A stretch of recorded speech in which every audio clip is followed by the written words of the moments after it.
Historic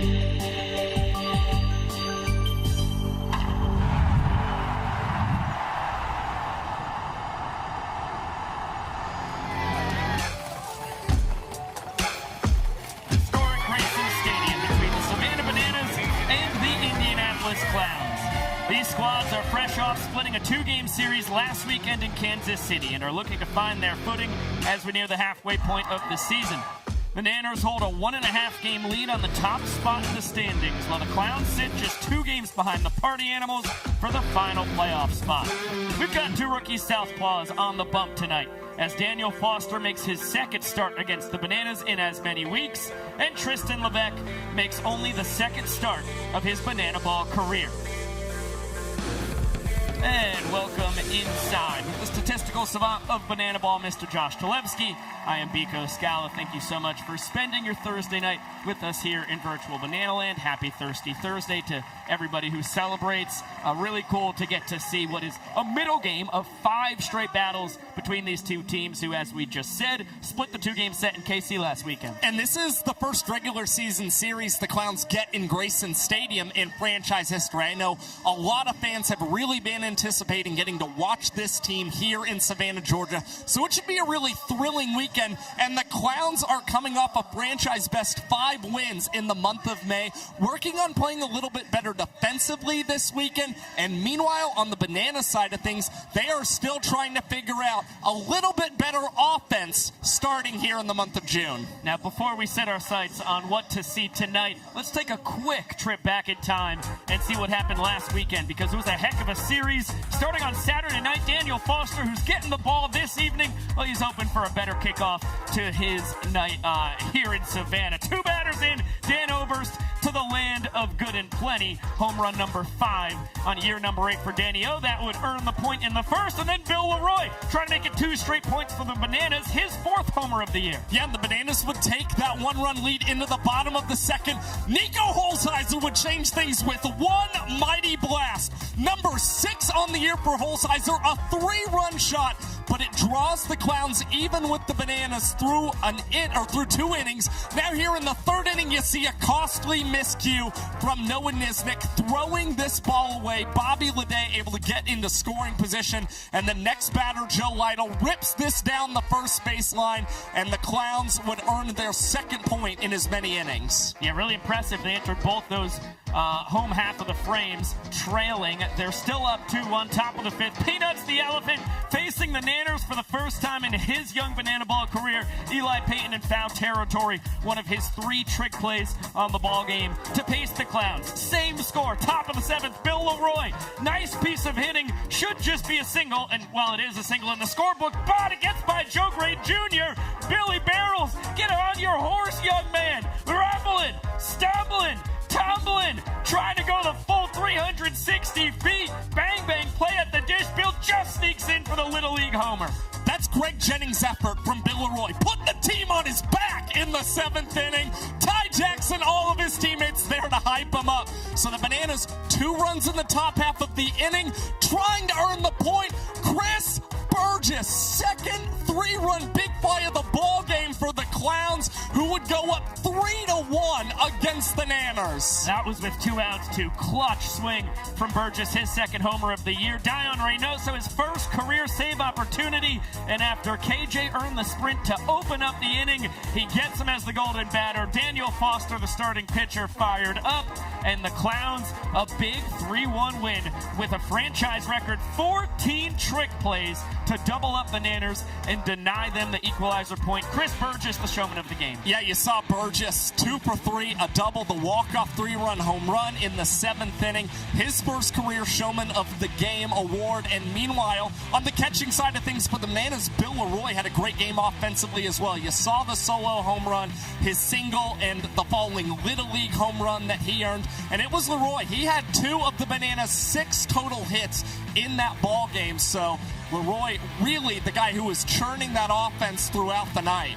Now we will set our sights on Sunday afternoon in the K as the Clowns were looking for a sweep and would get off to a fantastic start. 3 batters into the bottom of the first. Bobby Leday right back where it came from, and hustling in Joe Gray Jr., who led off the inning with a double. Just like that, Clouds up 1-0. Yeah, now Brett Maddock on the mound in the 3rd inning. Robert Anthony Cruz, a high chopper with guys on the corners.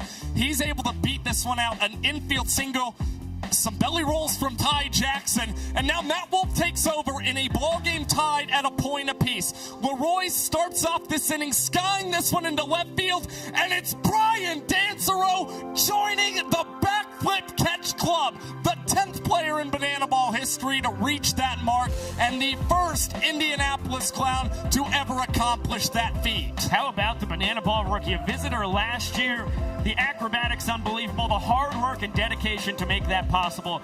Congratulations to Dansereau. I think the first of many backflip catches this year. Monet Davis in top of the 5th, couple runners on. How about the hustle from JT Sokolov coming in to score from second? The throw from Leday got away from Burgess. Cruz trying to score from first. And nice play here. Monet Davis there to put the tag down and stop the bleeding, which makes it would be actually plenty of offense for the Niners. They earn the point in the inning, and then Reese Alexiadis is going to power a point in the 6th as well. Sacrifice fly out to Holsizer. Niners 3-1 lead through 6. Now Kelsey Whitmore takes over for the Bananas, and with 1 out here in the 7th, DR Meadows, high IQ play. He surrenders the point in the sacrifice fly, but nets a trick play for the Bananas in the hunt to try and earn that equalizer point, and son of a gun, that would loom pretty large in the 8th inning. Ryan Howard up as the golden batter, and the former MVP and World Series champion flies out to Reese Alexiadis, who traps it to earn the Bananas a little extra insurance.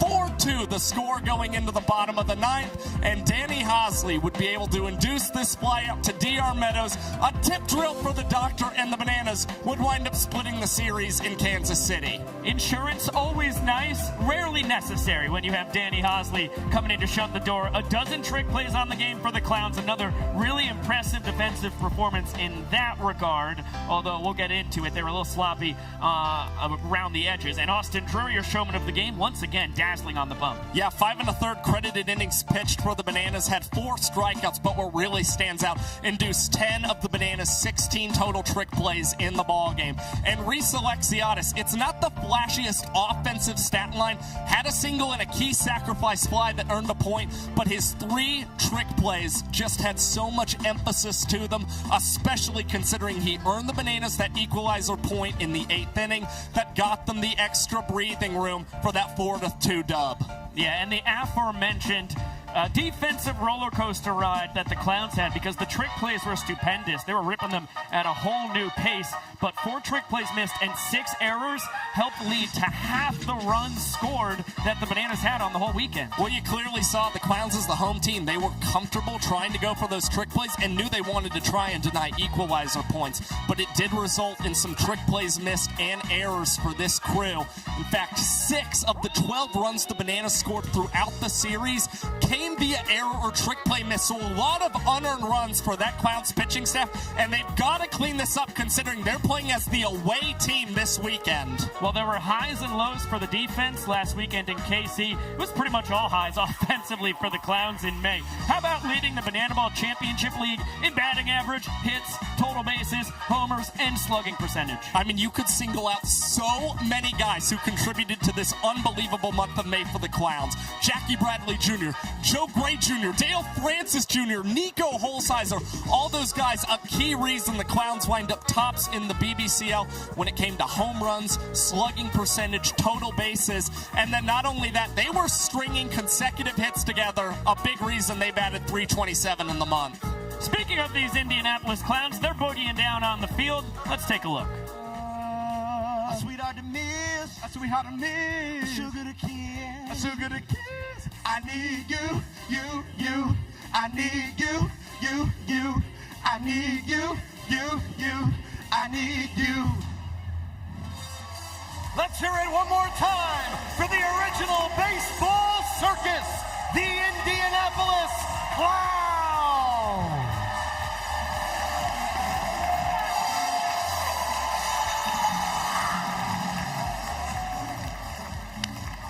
Savannah, Georgia, I need everybody here on your feet.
shouts out to Bananas down on the field.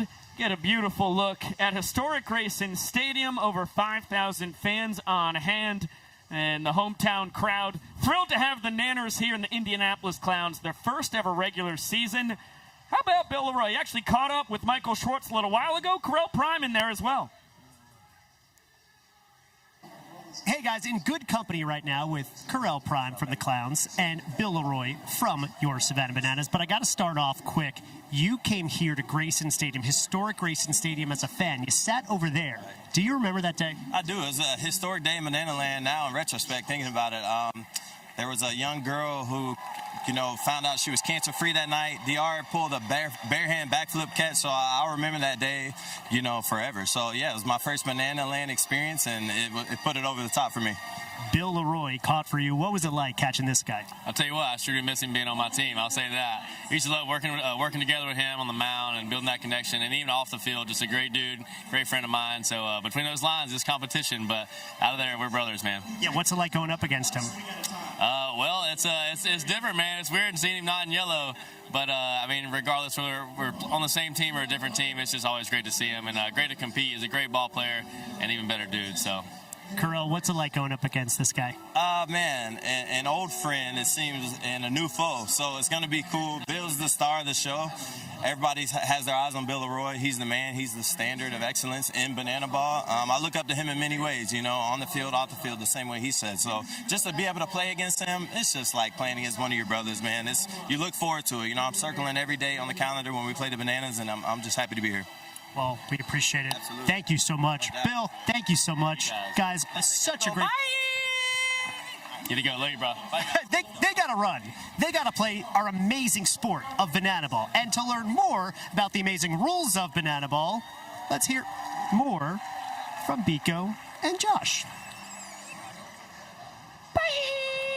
Correll Prime, Bill Leroy, and Michael Schwartz, thank you very much for getting it back to us. Let's zoom in on the Equalizer Point. As we just showed you, the Nanners able to earn it on Sunday afternoon. The Clowns denied it on Saturday night. It's all about the away team having more trick plays than the home team going into your final inning, and you can see those trick play numbers on Sunday at the bottom. And last Sunday it was the Bananas. They had 13 trick plays through 8 innings against the Clowns compared to their 12. Bananas tacked on 3 in the 9th inning, just for kicks and giggles. A very impressive output. Their 4th Equalizer Point earned this season as well. Yeah, really impressive work this past weekend, or Sunday rather, for the Nanners. For the full list of rules for Banana Ball, let's get it to Jesse Cole. Banana Ball is the fastest and most entertaining show in sports, and the 11 rules guarantee the most fans-first experience every second. Welcome to the Banana Ball Championship League. Rule number 1, win the inning, win the point. The team that scores the most runs in the inning wins the point. It's a walk-off winner. With the Equalizer Point, trick plays provide the away team an opportunity to earn a point going into the final inning. And in the final inning, every run counts as a point. Rule number 2, Banana Ball has a 2-hour time limit, guaranteeing that every game is fast-paced and action-packed. Rule number 3, no stepping out of the batter's box. If you do, it will result in a strike. Max stepped out of the box, and because he stepped out of the box, that's it. Rule number 4, no bunting, because bunting sucks. If you bunt, you'll be thrown out of the game. Rule number 5, batters can steal first base. Ball 3, Gideon taking off for first, throw from Leroy, in time. Rule number 6, there's no walks. Walks are ball 4 sprints. The batter can advance as far as they want until every position player touches the ball. Those defenders have touched the Banana Ball. It is a full-face sprint to open up the ball game. Rule number 7, no mound visits. Nope. Rule number 8, foul balls caught by a fan count as an out.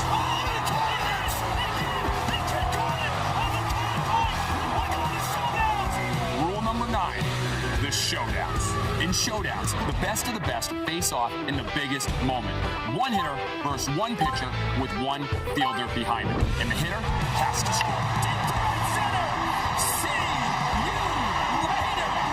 Rule number 10, the Banana Ball Challenge rule gives the coaches and you, the fans, a chance to impact a call on the field. Rule number 11, the golden batter. Once a game, each team can give any player an at-bat, regardless of the lineup. This offers the biggest matchups on the biggest stage. Big on big. Game on. Let's go. Let's go. Let's go. Get out of here, ball! That thing's a family! And those are the rules of Banana Ball.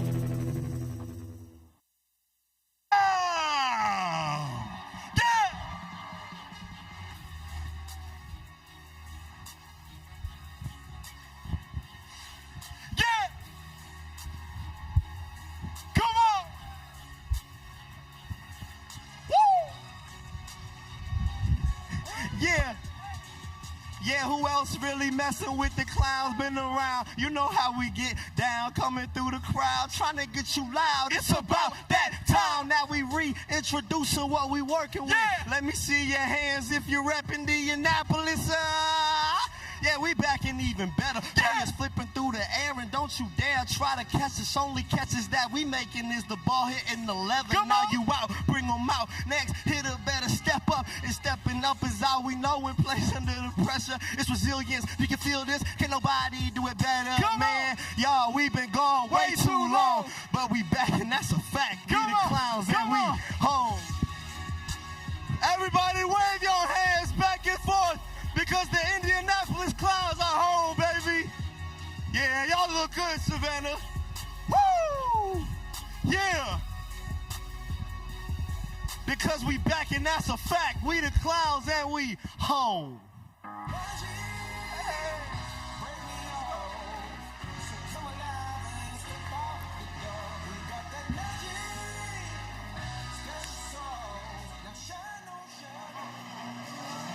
Heck of an intro that the Indianapolis Clowns have. Keeps getting better every game that they play. This is just game 27 in their history here in Banana Ball. Let's take a look at where they stack up through the first 26 games in the standings here in the Banana Ball Championship League. Clowns 6.5 games behind the Bananas, who hold that top spot. But as you can see, only 2 games behind the Party Animals, who will be taking on the Coconuts Saturday and Sunday in their first ever MLB headliner without the Bananas. Yeah, you see the Bananas still with that 1.5 lead on the Texas Tailgaters right now as far as the 1 seed is concerned. This is a big series for the Savannah Bananas, considering you get 3 consecutive home games. And if you're any team in Banana Ball, the thing that you want to do is maximize all the wins that you can, playing as that home squad. The Bananas have done that exceptionally well so far this season.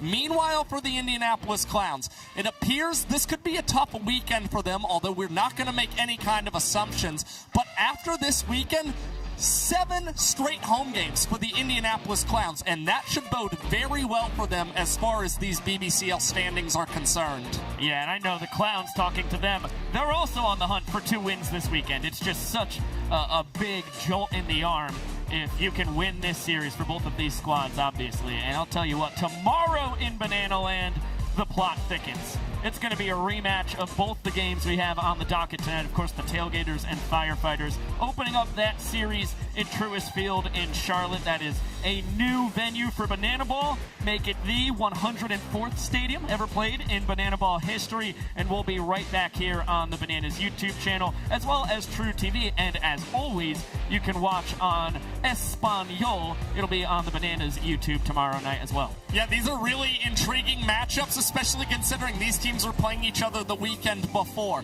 But of course, home and away has been swapped for this series, or this slate, I should say. And as close as the Tailgaters and Firefighters have played each other throughout this season, I am really intrigued to see what the Firefighters can do with the benefit of some walk-offs offensively in Truist Field. Yeah, and if you've got multiple screens, folks, I highly recommend getting the Tailgaters and Firefighters going as well, as we take a look at the parade, cast and crew, players as well. How about Drury and Sadoff right there leading the charge with the Banana Band right behind them? And this is what makes these games at Grayson Stadium so extra special. You see the princess in the background, the bananas in tow as well. The banana nanas will be coming around the bend here soon enough. It's just such an intimate experience here in Grayson Stadium. I always say that's how you turn rookies into veterans in banana ball. You got to make them go out there and do the march and throw out some beads to folks. Jesse Cole in it, of course. There come those nanas with Split as well. And let's get Michael Schwartz involved as well. A little while ago, he grabbed Fisher Polydorov. He's a busy man pregame. Hey guys, here back from Kansas City with Fisher Polydorov, and we're back here at the historic 100-year-old Grayson Stadium. You like playing here? Historic indeed. I absolutely love playing here. It's 1926. I time traveled back to see it in all its glory before they put the artificial AstroTurf on the field.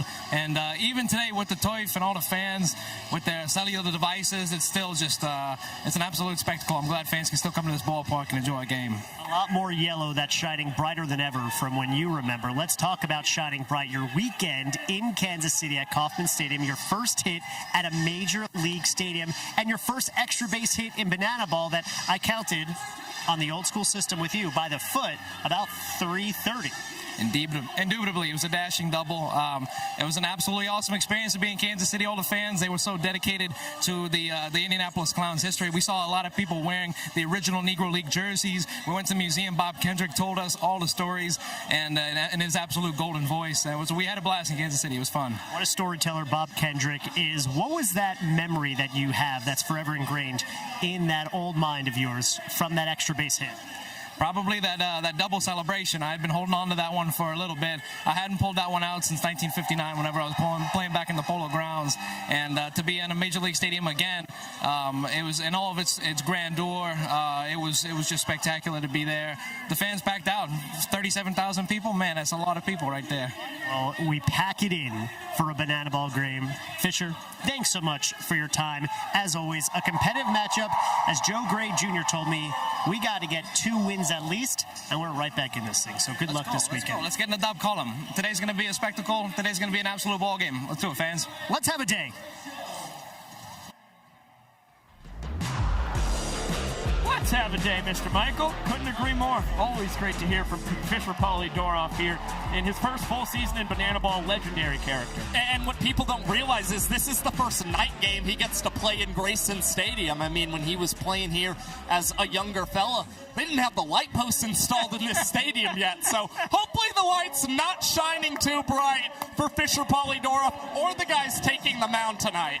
Let's get a quick gander at our pitching matchup here this evening. Dueling southpaws. The 6'5" Daniel Foster getting the start for the Clowns. The 5'10" lefty on the bump for the Nanners and Tristan Levesque. Yeah, this is going to be Foster's 7th career banana ball start. Meanwhile, Tristan Levesque making his 2nd career banana ball start. So these guys are still pretty fresh in their banana ball journeys, but both of these guys continue to get stronger as the season progresses. Foster picked up a win last Saturday against this banana squad, and meanwhile, Tristan Levesque not only continues to throw up zeros, but man, this guy works awfully quick on the pitcher's mound as well. Currently ranking in the top 10, both in minutes per inning this year, as well as his earned run average. Yeah, Josh, you mentioned it out on the Party Plaza when we were talking through this. We had Levesque earlier getting to talk with the fans, hit foam balls. He didn't give up an earned run in May, 10 1/3 innings. He is at the peak of his powers, and the coaching staff starting to really see the potential that they have with Levesque when they went ahead and grabbed him in the 5th round. Well, I think the thing that you don't want to forget about as far as Tristan Levesque's college baseball career went, spent all 5 years at Rhode Island, but 80% of his career outings were starts. This is the role that he knows and loves, so the Bananas should still feel awfully confident going with Levesque and likely Nisnik and Drury throughout the weekend. Can't wait to see how it unfolds. Let's get fired up. For that, we'll get it down to the young professor. Ladies, gentlemen, boys and girls, and potassium enthusiasts from around the world, tonight, you and thousands of your friends here live and millions more watching at home have gathered here to witness something beyond your wildest imagination.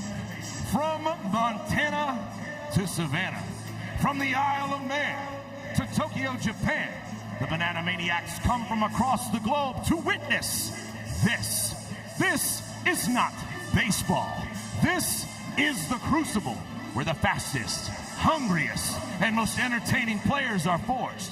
This is a game of the fans, by the fans, and for the fans. But this is not your granddad's pastime. This is not just another night at the ballpark. This game is baseball by birth, fruit by name, and an absolute worldwide phenomenon by the grace of God. This is the time for this capacity crowd at historic Grayson Stadium to get on your feet and give me your voices. Because this is the greatest show in sports. Ladies and gentlemen, this is Banana Ball! It's time to meet the starting lineup for your Savannah Bananas. Leading off in center field, number 5, DR, the Doc Meadows.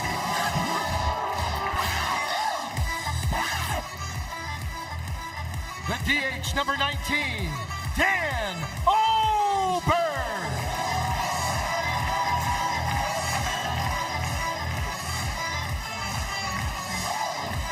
At third base, number 4, Kyle KJ Jackson.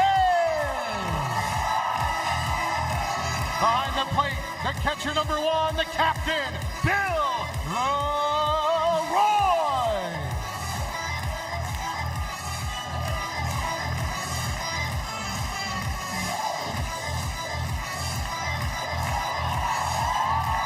In left field, number 15, we call him Rack, Robert Anthony Cruz.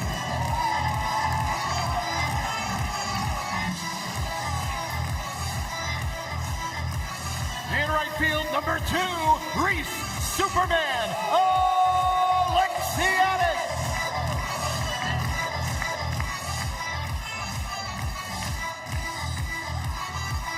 At shortstop, our glove magician, number 6, Ryan Cox.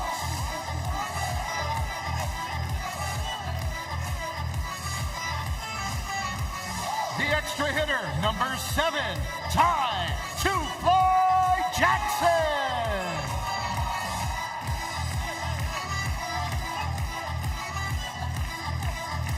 At first base, number 9, Max Young Goldberg.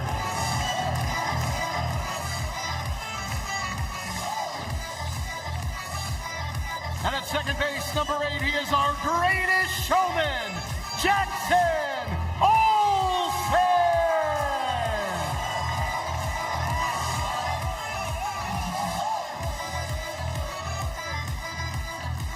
On the mound for your Savannah Bananas tonight, number 31, Tristan Lopez. Your Savannah Bananas are led by Tyler Gillum, assisted by Adam Byro Virant, Ryan Kellogg, Bryce Stover, and the legend, Reggie Horton.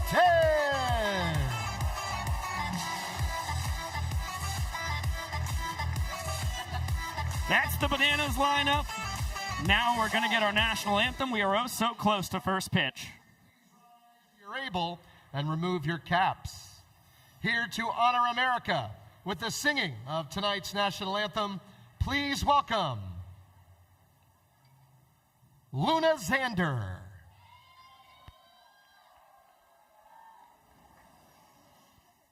Oh, say, can you see by the dawn's early light what so proudly we hailed at the twilight's last gleaming, whose broad stripes and bright stars through the perilous fight o'er the ramparts we watched were so gallantly streaming, and the rocket's red glare, the bombs bursting in air, gave proof through the night that our flag was still there.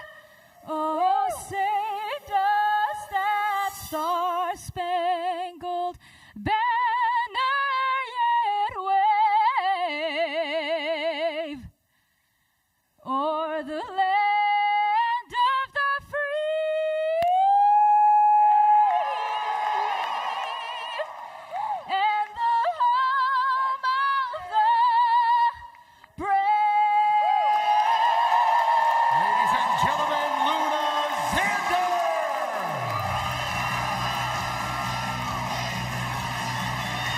Fantastic rendition of the national anthem from Luna, and we are ready to rumble. Full capacity, historic Grayson Stadium, the 579th straight sold-out crowd in Banana Land.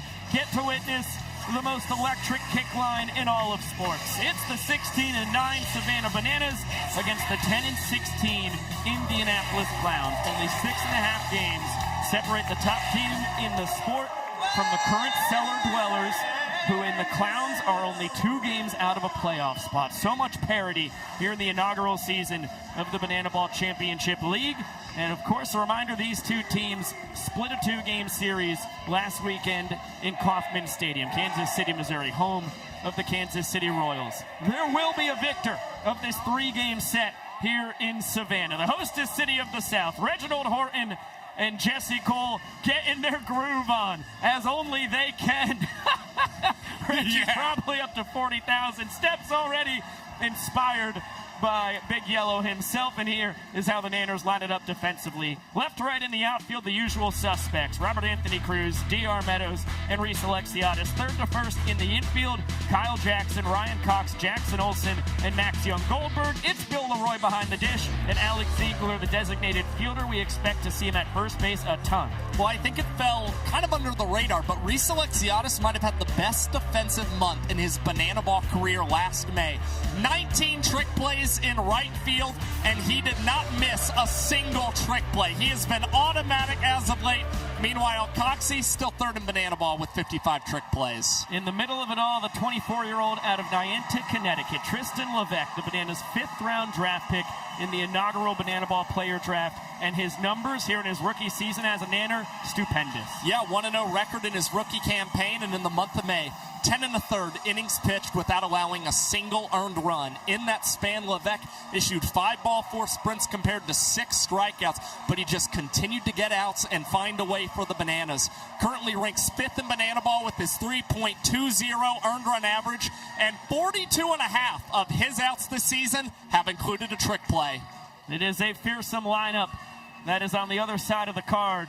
When it comes to the Indianapolis Clowns, Joe Gray Jr. at the top as per usual, followed by Jackie Bradley Jr., still hitting 426 games into his Banana Ball career. Then Bobby Leday making a home for himself in the 3-hole. Joe Lytle, the cleanup man, just dipped below 400 himself. Dale Francis Jr. still scorching hot. Then Correll Prime, Eli Payton, Nico Holsizer, Chris Burgess, and Jalen Vasquez to round it out. Well, the Clowns do a lot of damage early in ball games. They are batting .372 as a team in the first inning of play this season. That is the top mark of all 6 teams in the Banana Ball Championship League. Jesse Cole is about to start the clock. Let's get it on down.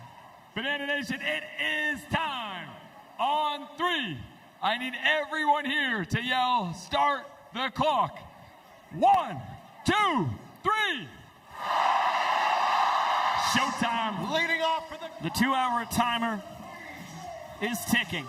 It will only matter if it runs out before we get to the 9th inning, which has only happened in 1 of the 25 Savannah Bananas games here in 2026. You get a look at the numbers for Joe Gray Jr. here in his rookie campaign. One of the 4th-round draft picks for the expansion team, the Indianapolis Clowns, joining the fray alongside the Loco Beach Coconuts. Joe 3 for 7 last weekend with the double. Fooled on the changeup as the count's even at 1-1. And that's one of those money pitches for Tristan Levesque. The reason he was so successful in his first start here in Grayson Stadium was very much because of that change, as this ball is grounded to Kyle Jackson.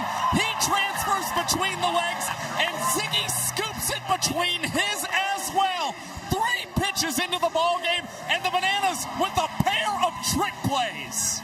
That is ridiculous stuff from Alex Ziegler, the designated fielder at first base from the get-go, and trapped that ping right around the nether region.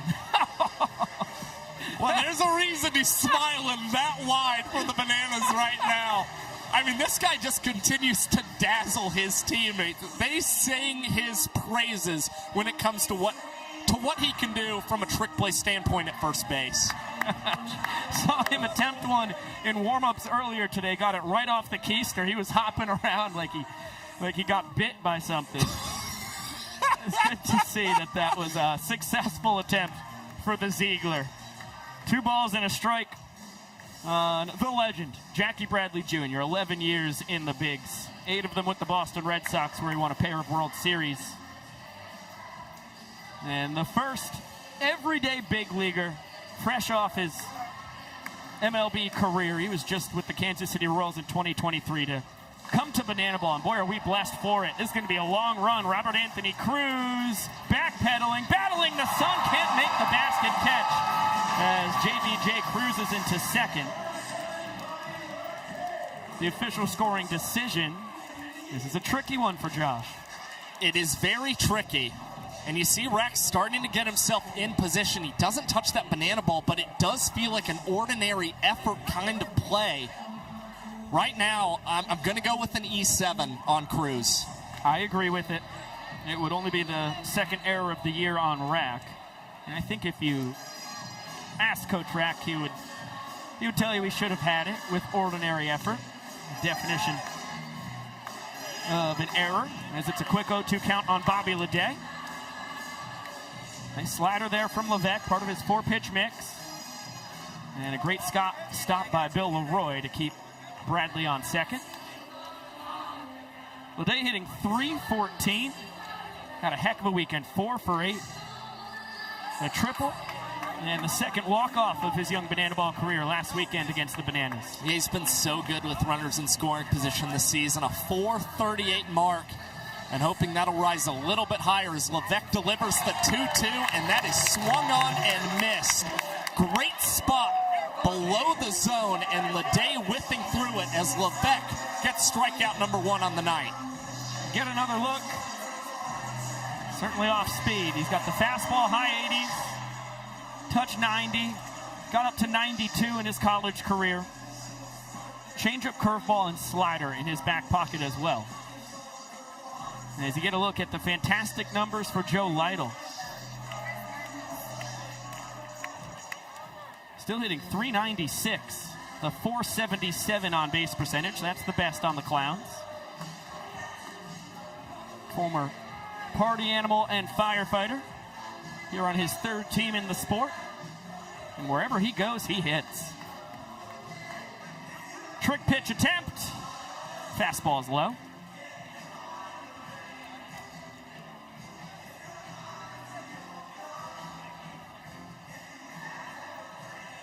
The 1-2. Spoiled by Lytle, one of the toughest guys to strike out in the sport. Well, you saw a veteran move there from Tristan Levesque, a little bit of a stutter step before delivering to Lytle, trying to throw off his timing with this 2-strike delivery. But Lytle, a Banana Ball vet, lines the next pitch up the middle and into center field. There was a second where it looked like Bradley was going to get the wave around from Coach Fox, but gave him the stop sign, so 2 outs. And runners on the corners for Indianapolis. Well, that's Eric Fox, who was an assistant coach on the Bananas collegiate team when DR made his debut in Banana Land, 2022 collegiate Savannah Banana, and was an assistant coach on the Nanner squad last year as well. That's one of the best arms in the sport. And it was a perfect throw from the doctor straight to home plate. I think JBJ would have been in trouble had he gotten the windmill from Foxy. So runners on the corners. A ball and no strikes on Dale Francis Jr. There are the numbers. They are fantastic. Hitting .349, 4 homers, 3 of them came 2 weekends ago in Tacoma, Washington against the Party Animals. Nanners were able to keep them in check last week, and they only went 1 for 6, no extra base hits.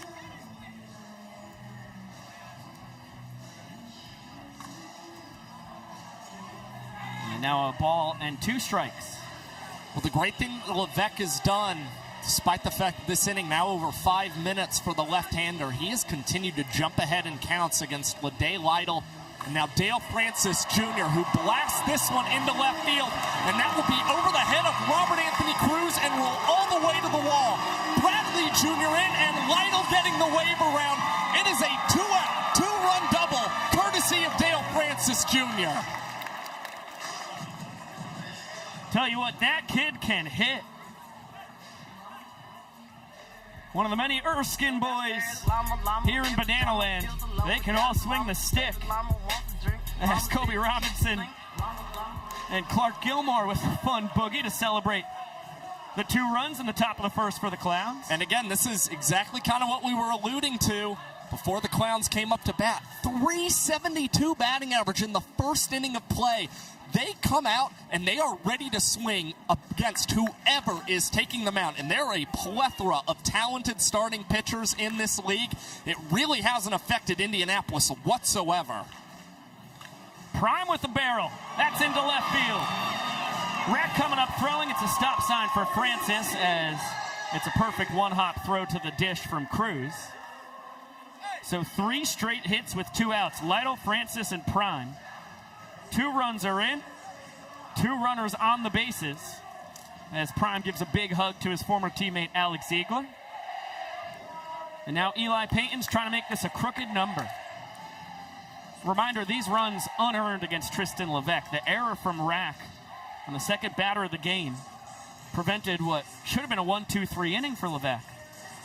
And this is now back-to-back starts, the only starts in Tristan's career, both of them coming in Savannah, where he's given up multiple unearned runs in his first inning on the mound. It was a 3 spot from the Coconuts 3 weekends ago. None of them earned. What should be noted, though, is the 3 innings following that first, all zeros for Tristan Levesque. He settled in extremely well after experiencing some difficulty. Deuce is wild now. 2-2 count with 2 outs. And it is full on Payton. That will let loose Prime from first. He'll be off on the pitch as soon as he knows Levesque is going home with it. There goes Prime. Foul ball. We'll do it again. Eli Payton having himself a superb rookie campaign, hitting .305, on base percentage north of 400. Spoils another 2-strike offering. And it's almost falling under the radar, considering this guy's kind of hitting 7 and 8 in this deep Clowns lineup, yet he's posted a 126 OPS plus, 26% better than the tour average bet, and earning an RBI ball 4 sprint. Fastball just misses below the knees. It's our first sprint of the night. All 7 fielders behind the pitcher and catcher have to touch the ball before it's live. So Francis scores easily from third. Prime takes his spot on the other side of the diamond.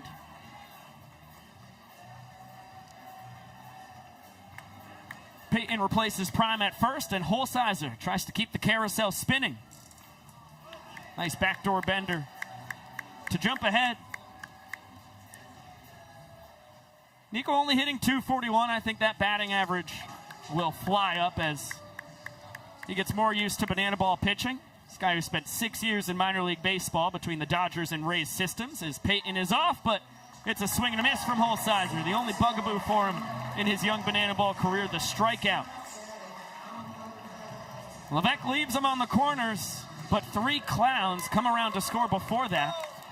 And Indy with a golden opportunity to claim the first point available here tonight as you get another look at the excellent off-speed pitch from Levesque, getting his second K of the frame.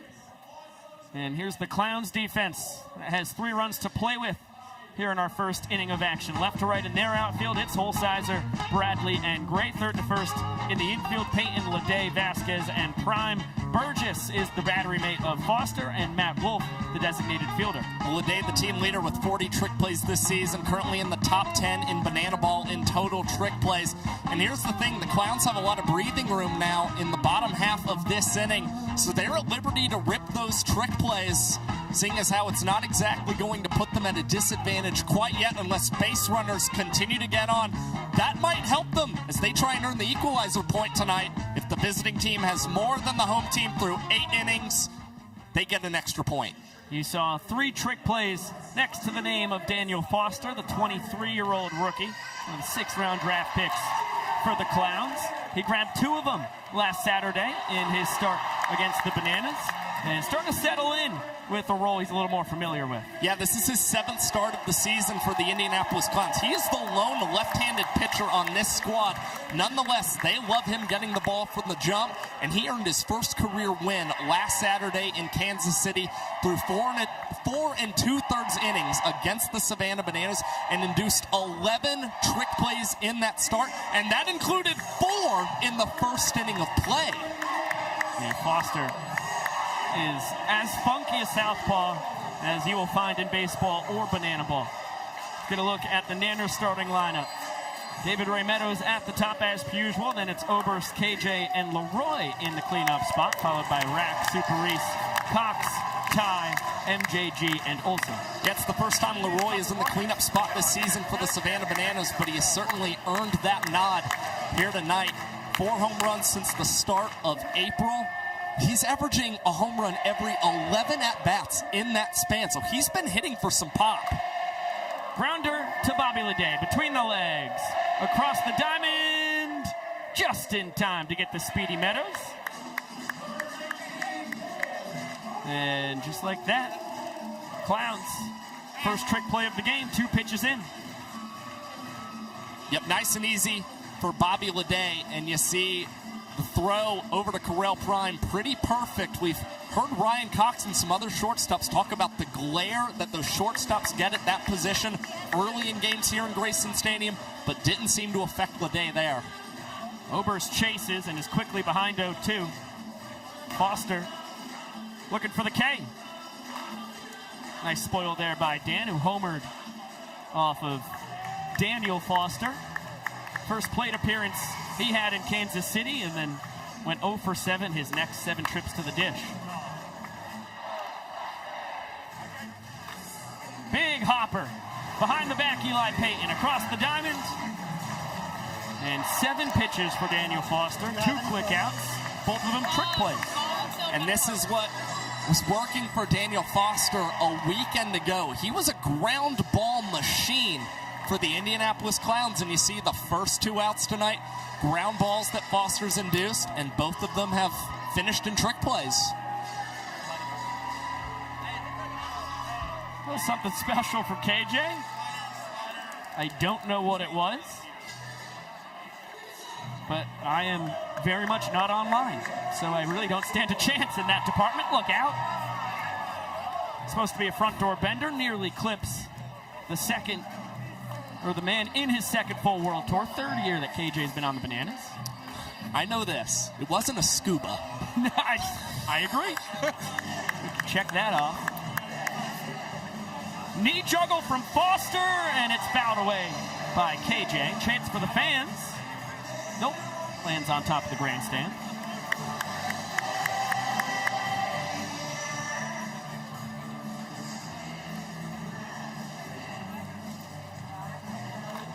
Right back to Foster. Nice snag. Behind the back transfer. Making 3 trick plays across the last 2 weekends for the crafty southpaw. He's got the Clowns up 1-0 in the game and up 3-2 in trick plays. You couldn't ask for a better start if you're the Indianapolis Clowns. 3 runs in the opening frame and then 3 trick plays in a 2-minute and 23-second inning from Daniel Foster. The Clowns a lot of momentum early here tonight. And the Nanners 1 inning in are behind, which is something that they have not been very used to here in 2026. A 4-1 record when in Grayson Stadium. and hitting .310, OPS above 850, the ERA well below the league average at 5.08, and you can see a vast improvement from the first 5 games a year ago. Yeah, I mean, that 2025 squad just started out really slow playing here at home. You saw the team wasn't hitting all that well collectively, and the pitching was a huge problem against the boys in black and pink, those party animals. Meanwhile, you've just seen all the improvements that a lot of these veterans on offense have made, going from that 258 mark to 310 with an 855 OPS, and we've talked so much about how good the pitching has been for the Bananas this season. That has certainly been the case here in Grayson Stadium, and most of the time in these regular baseball stadiums, I should say, the football stadiums are what have really hurt the Bananas pitching staff for the most part. Jesse Cole and company delivering yellow roses to folks in the stands. So great getting to be back in our refurbished 100-year-old ballpark, historic Grayson Stadium. Does not look 101 years old, I'll tell you that much. Chris Burgess, the Dunkin' Donut batter of the game. If he strikes out, then our friends here in Savannah get free donuts, courtesy of Dunkin'. Great numbers for Burgess here in his first World Tour, looking like a steal in the 8th round. Big swing and miss. Center cut fastball. 2 for 6 with a homer, a double, and a walk-off last weekend against the Nanners. Showed you the long ball on the pregame show. It was a behemoth 3-run shot. And this is a great piece of hitting. Shortens up, lines it to right. Alexiadis thought about a throw to first. No chance to get Burgess hustling down the line as he stays hot. Yeah, Burgess just shortening up the approach, going down 0-2 very early. Gets on for the Clowns and now is replaced on the base paths by designated runner Malachi Mitchell. Jalen Vasquez not fooled by the breaking ball. Leaves it low. This is where Flash, here in his 6th World Tour, just makes things so much more trickier on a pitcher. Levesque gives him some attention, well deserved. Malachi 16 steals, pacing the BBCL. And you got to look at the numbers there from Jalen Vasquez, former Orioles minor leaguer. Only hitting .278, but a .420 on-base percentage. 12 ball, 4 sprints to just 9 strikeouts. Been a very patient approach.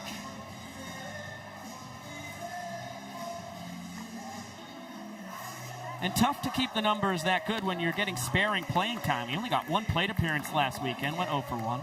Yeah, second base has kind of been a revolving door for Indianapolis. They like putting Wolf there, Vasquez and Kirkland Banks as well.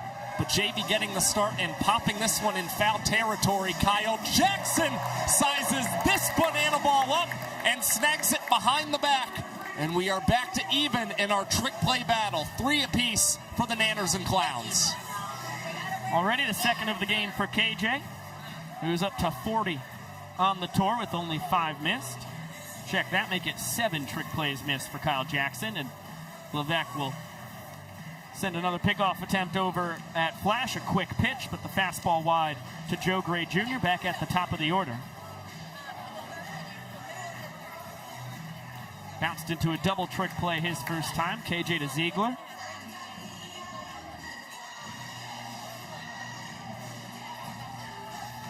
Flash was off on the pitch, so no chance at 2 as Cox goes between the legs. 4 trick plays on 5 outs now for the Nanners, with Mitchell into scoring position. Yeah, and a lot of ground balls here tonight so far in Grayson Stadium. And you see a little bit more of a conservative approach from the Bananas, especially with Flash moving into scoring position. Ziegler not trying anything risky there, making sure he gets a second out for Levesque, especially considering had a lot of woes with 2 outs the inning prior. And his ERA would actually be on the hook for this one. Unlike the 3 runs that came across in the first. A big time. Fastball just misses the inside corner. 2-1 count on JBJ. Reached on the E7 that opened the floodgates for the Clowns in the first.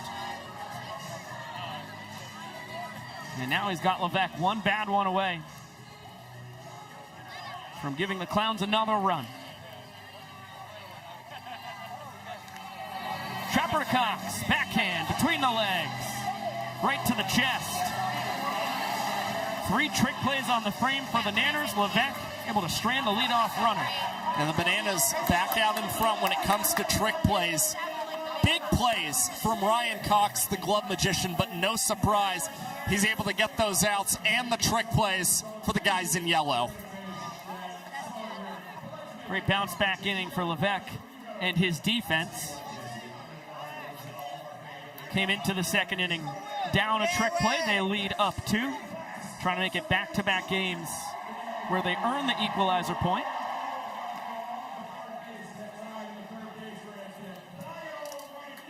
And what an evening for Banana Ball. Here in our city by the sea, about 77 degrees. As per usual, not an open seat in the place. Here for the 405th Banana Ball game ever played. The 297th for the Nanners. 298th, I beg your pardon. There you go. They had 297. We're creeping closer to some history. Uh-oh, if anybody can do the math. Sounds like there's a big one coming. Saturday! Don't miss the 300th Bananas game. And please give Josh Talevsky for any monster truck or wrestling promos you need cut. I don't just do Sullivan's Crossing, guys. It's just how he got his start in the voiceover business. Billy Barrels had himself a homer off Daniel Foster the first time he faced him this past Saturday. Deposited one into the bullpen in Kauffman Stadium. Out in left field, where all 4 homers of the weekend went. 2 from each team. Prime and Burgess both giving this a good chase, but it ends up in the bleachers and not caught by the fans.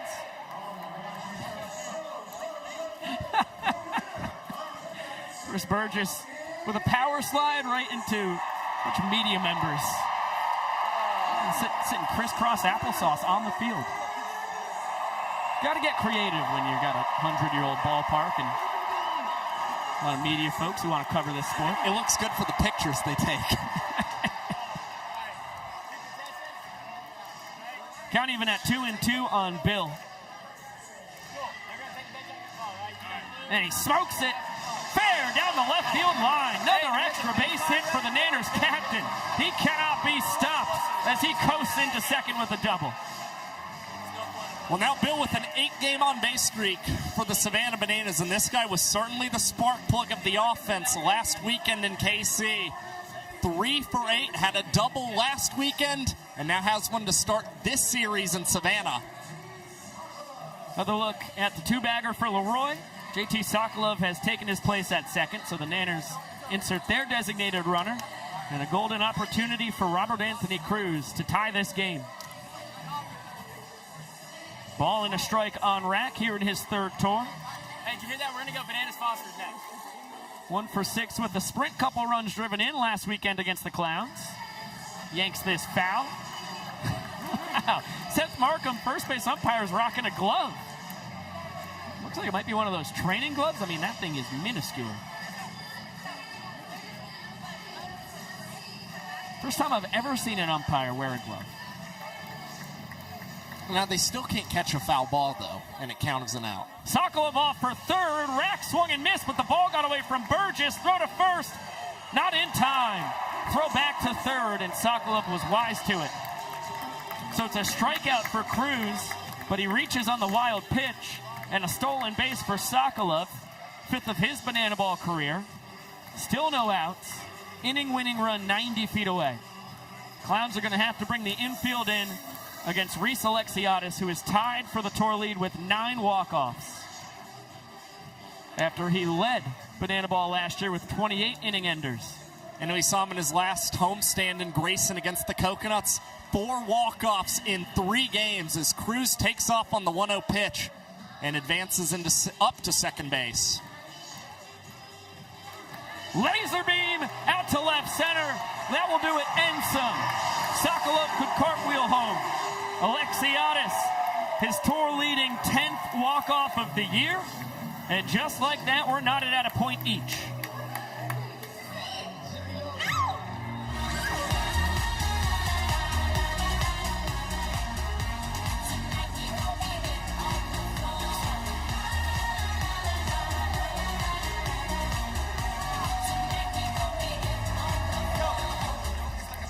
Maceo and the fellas with a boogie at the dish to celebrate their knotting up of this ball game. And we'll get it on down to Jolie Chabala on the field. Across the United States, there are over 400,000 children and teens in foster care without a permanent home. To raise awareness and support this community, we created Bananas Foster, the official nonprofit of Banana Ball. Our organization is dedicated to celebrating the foster care community while educating and inspiring others to get involved. Tonight, we are celebrating the Golden family. Daniel was adopted at a young age and knew that he wanted to give back to the foster care community. In 2006, he and his dad became a foster family. Sadly, his dad passed away, and leaving him to be a single foster dad. In the last 20 years, he has welcomed over 40 teens into his home and is currently parenting 6 boys. Fans, please welcome to the field the Golden family for making a difference right here in our community.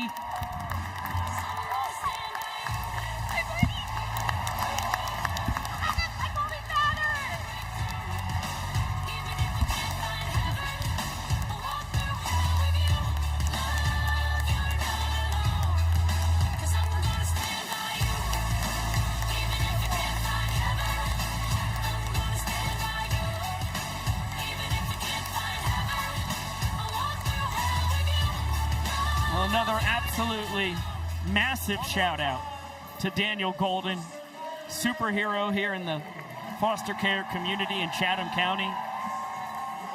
Over 20 years of welcoming children into his home, making sure they have the love and support they need for success.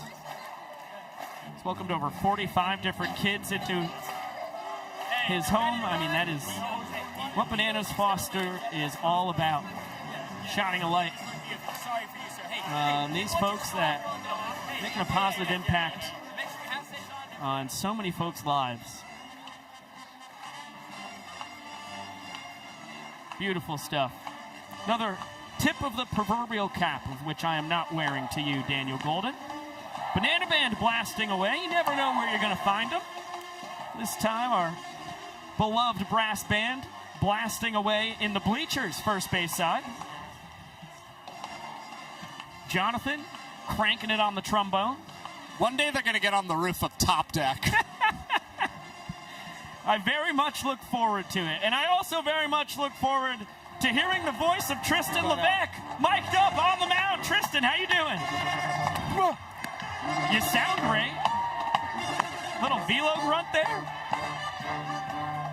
The question is, as we get fantastic velo grunts. Oh yeah, the ear was out and now it's in. Am I plugged in? You're all plugged in. I think it disconnected. Oh no. KJ to save the day. Let's see if our A3, Kyle Jackson, can make something happen Can't here. hear you guys. No! Well, you can just talk. See if I can telepathically let Tristan know. Just yap, man. This is the Banana Ball ASMR inning featuring Tristan Levesque. Here Oh, you got us? Oh, no, never mind. Oh, the grunts are great. Here on our makeshift NPR radio.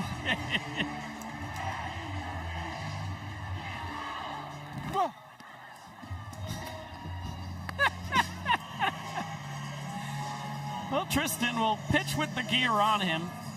And unfortunately, only hearing the voices in his head as Lede yanks that foul. Look out into the kid zone. Oh, my goodness. Wow.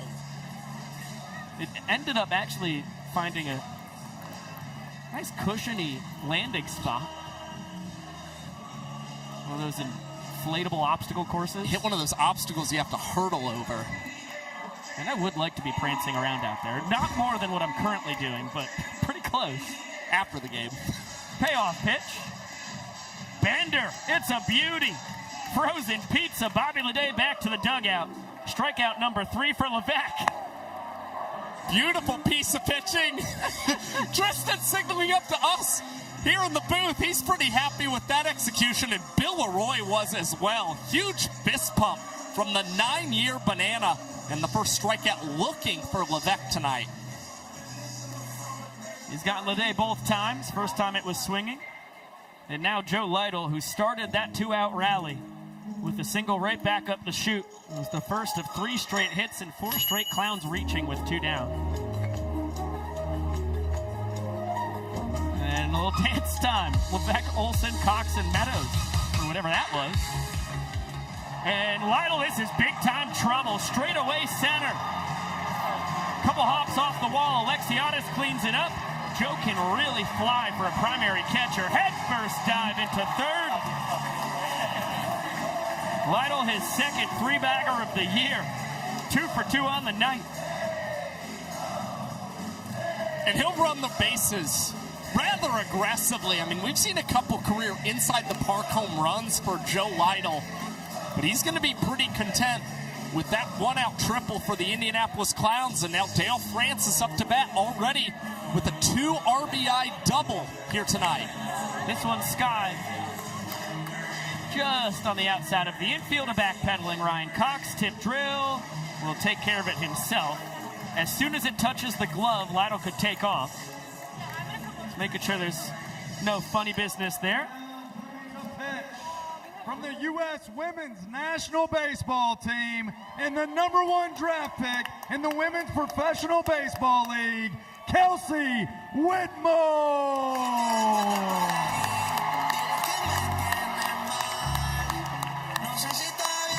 In a couple months, we're going to see Kelsey Whitmore pitching for San Francisco in the WPBL. But for the time being, we get to see the best woman in the history of Banana Ball when it comes to hurling. She has been fantastic here in her second World Tour. 5-pitch mix, 4-seam sinker, changeup, curve, slider, and it has been baffling for most who face her.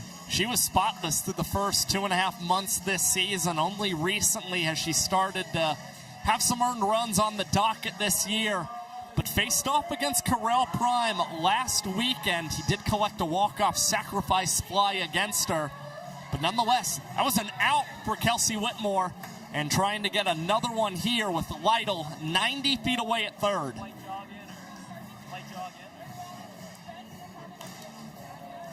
Will be Prime, Payton, and Holsizer. Just keep speed with the bench. Yeah, you got that? Due to swing it against Whitmore. Diving stop. Kyle Jackson couldn't get a firm hold on it. So Lytle will come across and score. Eventually took his time. Added his own unique Oklahoma City flair. And Prime has his first run batted in of the contest. He's 2 for 2. We got Gray, Banks, Vasquez, and Dan Sorrell. Another trip around the double Dutch bus. We can't quit it.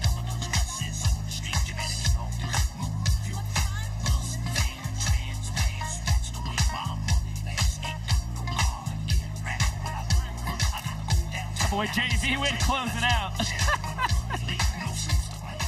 That run will be charged to Levesque as he get another look at Prime. Great job getting the hands in. That closes the book on Tristan. Goes 2 2/3 innings, 1 earned run, 4 runs against him in total. And those 3 strikeouts. As the big looping curveball, swing and a miss from Eli Payton. RBI ball for Sprint, his first trip. This one cued, back to Whitmore. She'll go between the legs and a rifle over to first in time. Kelsey Whitmore, her first trick play of the season. But a run across for the Clowns. They've got a chance to jump back in front in the all-important points department. And I think we've got some funny business up front. What's going on down there? Over 30 years ago, Forrest Gump was filmed right here in Savannah. And we want to bring it back. So we're going to have some Forrest Gump auditions here tonight to see who can be the next Forrest Gump. So we have our two contestants here. We have Ben and we have Desmond. And this is the Forrest Gump race. Whoever can run all the way out to center field in proper Forrest Gump form and get there first will be the winner. Forrest, on your mark, get set, go. And there they go. And look at Ron. Ben's off to a lead. And here goes Desmond. Look at the speed. And there he goes. And it looks like, and the winner is...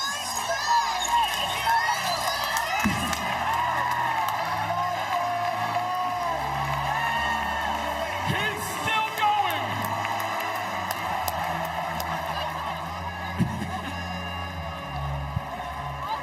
There goes that man. Taking his talents all the way to Washington.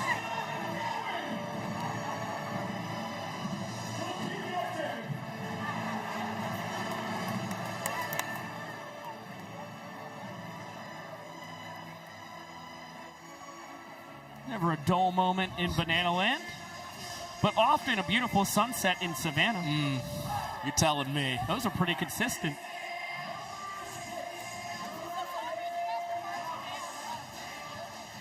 One game, middle of the third. Clowns offense, as per usual, looks fantastic. Banana's defense has been impressive on the other side of the coin. 7 trick plays across the 9 outs that they have secured. The most recent coming from Kelsey Whitmore, her first career trick play. Fastball gets the bottom of the zone as Foster jumps ahead of Cox. Clowns looking for their first lead in the all-important points department. Or check that, they get their second of the ballgame. They jumped out 1-0. As this is slapped the other way, Peyton between the legs, across the diamond, Pride behind the back, double trick play into doozy. Well, that was hit pretty much tailor-made for Peyton to transfer between the legs. Did it awfully quickly. And then it's Carell Prime. Nice job contorting his body to scoop that one on a hop and team up for a pair of trick plays here for the Clowns in the bottom of the third. Peter misses wide to Ty Jackson. And now he's ahead 2-0. The scorching hot May for Ty Two-Fly. Got the batting average up to 306 on the year as he's a bit early on that one.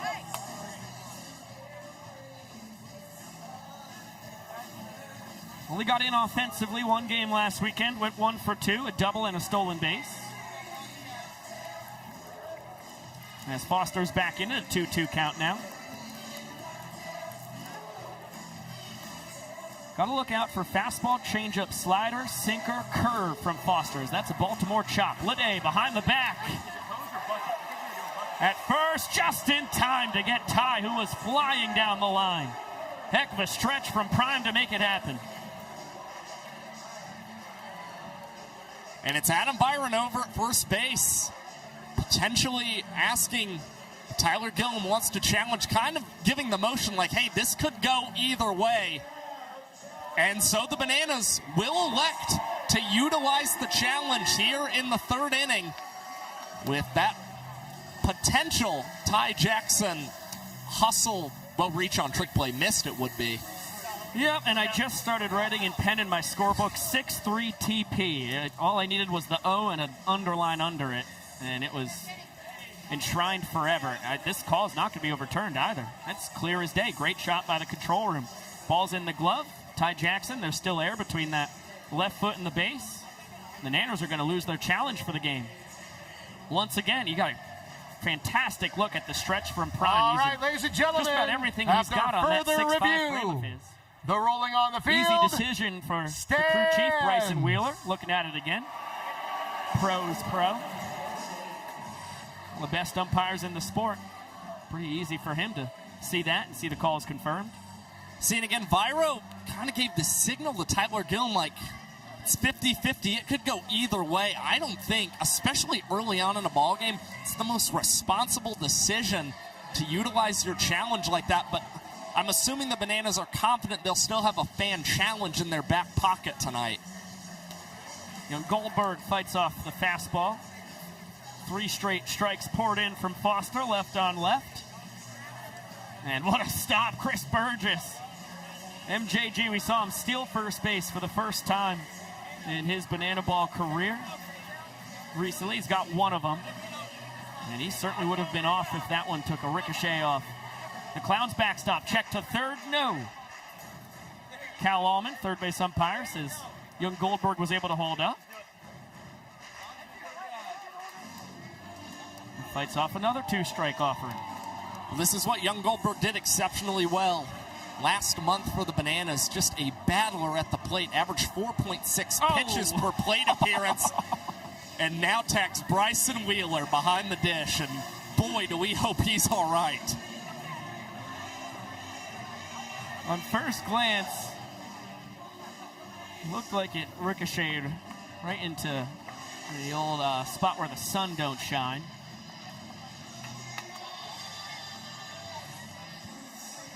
And we're not going to get a look at it, unfortunately. I was dying to see that. Great piece of hitting. Young Goldberg hooks it into right, has himself a 2-out single. Control room, can we see it?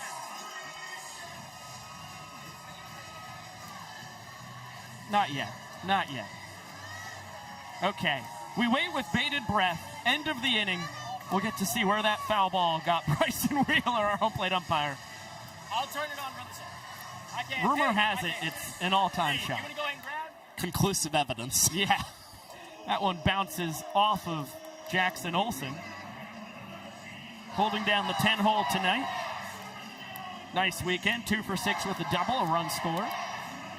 It's the Clowns in KC. And as he's behind 1-2, Foster's been doing a great job of pounding the zone tonight.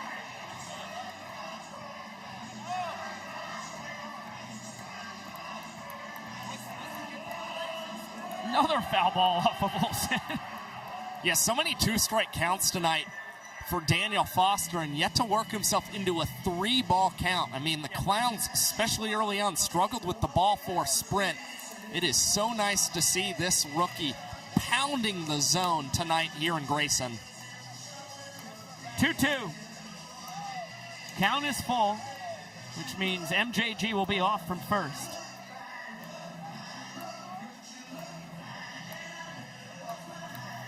And Olsen able to spoil it. We'll do it again.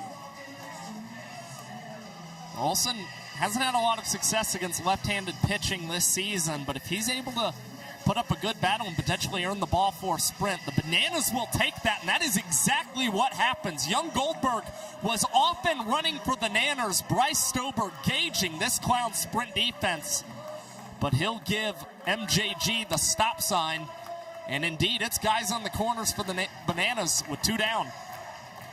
Great start to the 3-game set offensively for Olsen. It's been a frustrating 4th World Tour at times, but looks like he might be rounding into form here as we near the halfway point. And now the inning tying run 90 feet away, the inning winning run at first base. DR Meadows at the top of the order. Ahead 2 balls, no strikes. Grounded out to short his first time. And Foster seems to have been affected by the broadcaster's jinx. We complimented his strike-throwing capabilities, and now he loses the zone as he's able to get that one right down Broadway. Right on cue. Chance for Peyton across the diamond. In time, Clowns win the 3rd inning, and they are back in front, 2 points to 1. Heck of a job by Daniel Foster to bear down in a sticky situation, and let's finally see it. The foul ball. Max Young Goldberg at the dish. Oh, yeah! Shaboinga! Straight to the coconuts. Golly. The show must go on, though, folks.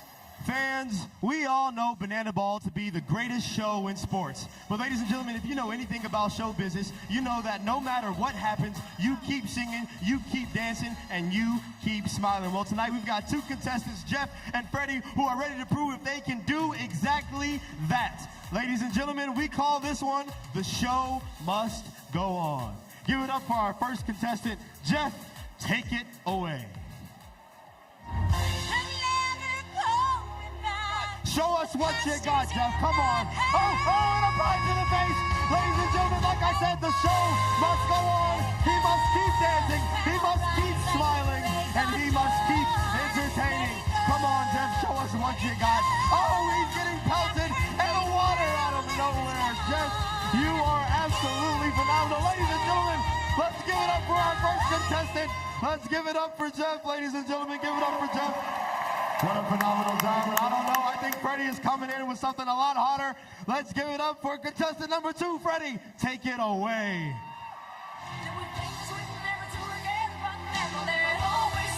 Oh, and he takes a pie to the face, and he continues to hit those smooth notes. Oh, Freddie. Oh, my goodness, ladies and gentlemen. If you didn't know the show could go on before, Freddie is proving it to you right now here in Savannah. All right, ladies and gentlemen, give it up for contestant number 2, Freddie. Now it is time for you, the fans, to decide. Was it Jeff? Or was it Freddie? Give it up for our winner. No matter what, the show must go on. And this is what makes Banana Ball special right there. Zach Frangelo, here in his 6th year as a director of entertainment, and he gets to hop right in there, pie to the face. Just all kinds of projectiles pelting our contestants there. Good to see that none of it caught Connor Harris. 6'8" righty. 8th rounder for the Nanners.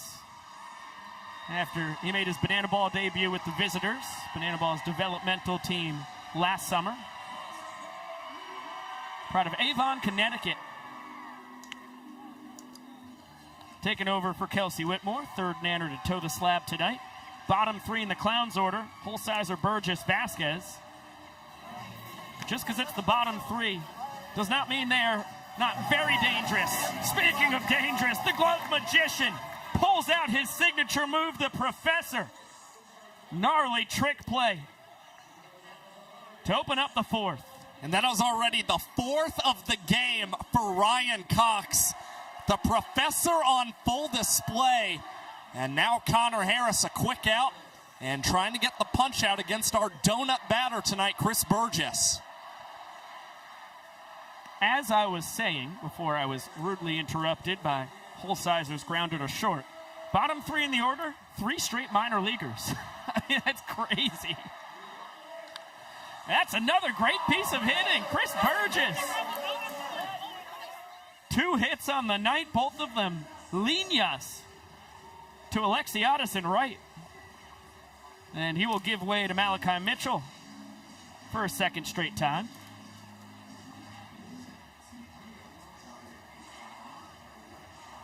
Flash ended up stranded on 2nd base, back in the 2nd. Jalen Vasquez, a mile high right side. Ziegler out of room. No play for the fans.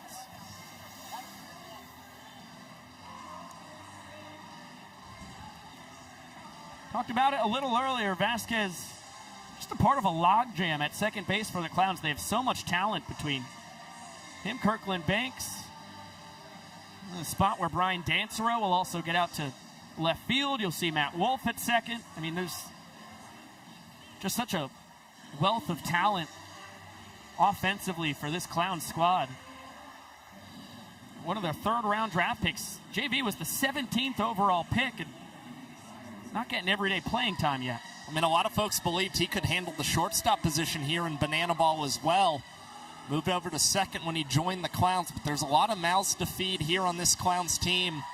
And it's JV swinging through the high heat for Connor Harris. Leroy would checked back on Mitchell at first, but he slid in safely.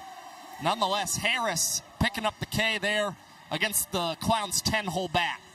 Yeah, it was great sequencing from Leroy and Harris after the big looping 12-6 knuckle curve, which is in the high 70s when it comes to velo. Followed it up with that low 90s fastball, perfect placement. Joe Gray Jr. looking a tad apoplectic after the strike call. Not full-blown apoplectic there. I'm going to say it, this is a side note, but Joe Gray Jr.'s walk-up song might be one of my favorites of any player in Banana Ball. I can never hear it with these big Going old... Party Train by the Gap Band. Oh, yeah. Come on. See, I can never hear it with these big old muffs over our ears. It's impressive by you. Flash off on the pitch, but Gray fouls it out of play. Folks ask me all the time, what's my favorite walk-up song in Banana Ball? I'm like, I don't know really any of them. The one that Bill Leroy does with the clapping. Yeah, I mean, that's Billy Squire. The guy's been here 9 years. I mean, I was jamming to that with Jamie Pulver in his bedroom in 4th grade. That's Nice. Classic. 2-2. Flashes off again. That ball demolished. If it's fair, it's gone. It is foul. That was annihilated. Gray's got 6 homers on the year, tied for second on the tour. Only problem with the last one was direction, as Olsen on the run. Great play to get the speedy Gray. A goose egg for Harris. Excellent defense again for the Nanners. And Alex Ziegler loving that. You see him coming off the field. Attaboy, Jackie. Great play. Olsen throwing a little cross body and just enough heat on that Banana Ball to retire Gray. Hey, baby time. Here's Jesse Cole. My guests here, Dominic and Paisley with us. And we're going to do a little hey, baby. So I need everyone on your feet. Everyone on your feet. And we're going to get the biggest hey, baby Savannah's ever seen. Dominic, are you ready for this? Yes! All right, Dominic. Everybody's hands up in the air. All the way up in the air, all the way around. Get it going, Shark. Here we go. Clap those hands.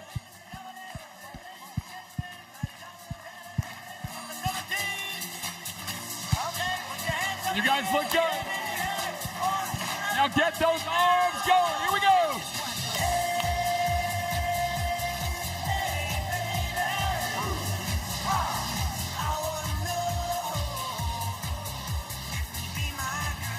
Keep it going. Get those hands up.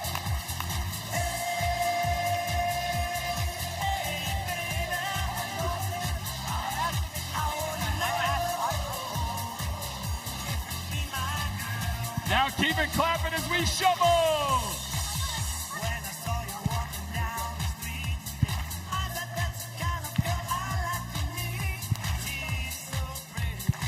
You guys look good. Now let me hear you sing it.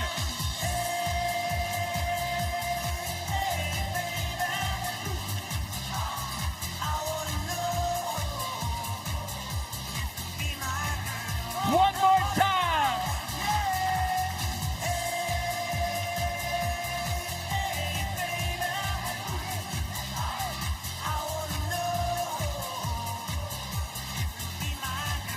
You guys are amazing. Round of applause for Dominic, Paisley, and you guys. Number 19, 10. It is always so cool seeing the full capacity crowd here in the birthplace of Banana Ball, out of their seats, moving it and grooving it. For tradition that's been going on since the Savannah Bananas inception back in 2016. Hey, baby. Daniel Foster's got himself a 2-1 lead, trying to keep it that way. It's the big boppers here for the Nanners. 2, 3, and 4 in the lineup. Oberst, KJ, and Leroy. As the fans may have a play on this. No, it's out to the parking lot. Well, if there's a guy trying to end the inning in one swing, it's Dan Oberst. 11 for 23 against a left-handed pitching in Banana Ball this season. And we talked about it earlier, homered against Foster last weekend in Kauffman Stadium. Another opportunity for Leday between the legs in plenty of time. Bobby Leday smooth as silk at short, his third trick play. Up to 43 to pace the Clowns on the year.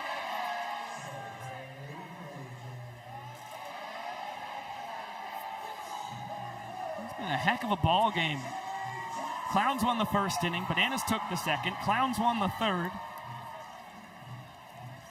Bananas trying to even it up again as the front door bender gets Foster ahead of Kyle Jackson. Popped in the infield. Vasquez. Tip drill.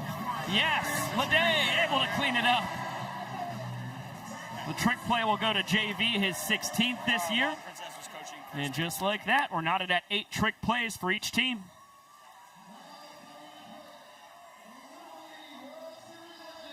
And 10th overall pick in the WPBL, number 29, Monet Davis.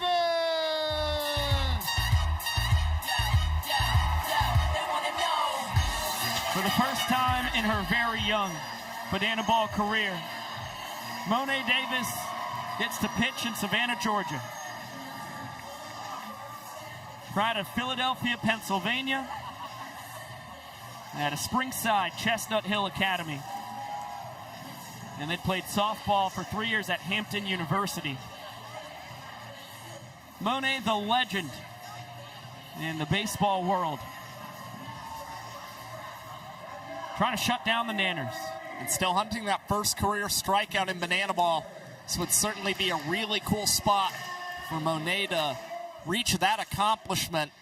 And you see, the hat says it all right now for Monet Davis. A big thing that her and so many of the other ladies playing Banana Ball this season have tried to spread is that women belong in baseball. It's been a big initiative of Kelsey Whitmore on the Banana side of things, and cool to see Monet rocking that hat on the mound. Well, Monet has certainly earned her spot in baseball. The legend just grows now with this chapter in Banana Ball as Leroy is ahead 2-0. Monet, of course, I'm sure you've heard it before. Bears repeating for anybody who does not know, but she was the first goal to ever get a win and throw a shutout in Little League World Series history. 6th girl to ever even just get a hit in the Little League World Series.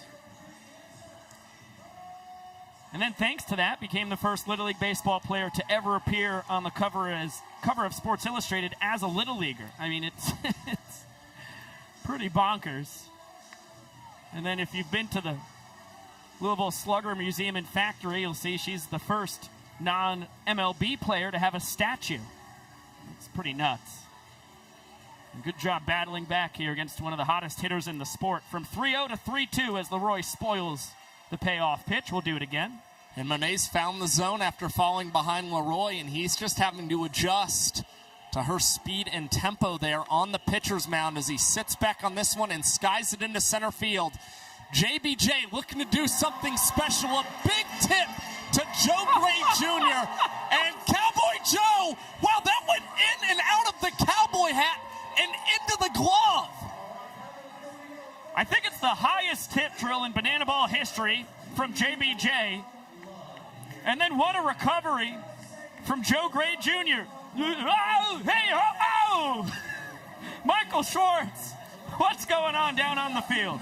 Well, I'm trying to see if Lytle's bat's on fire right now because he's 2 for 2.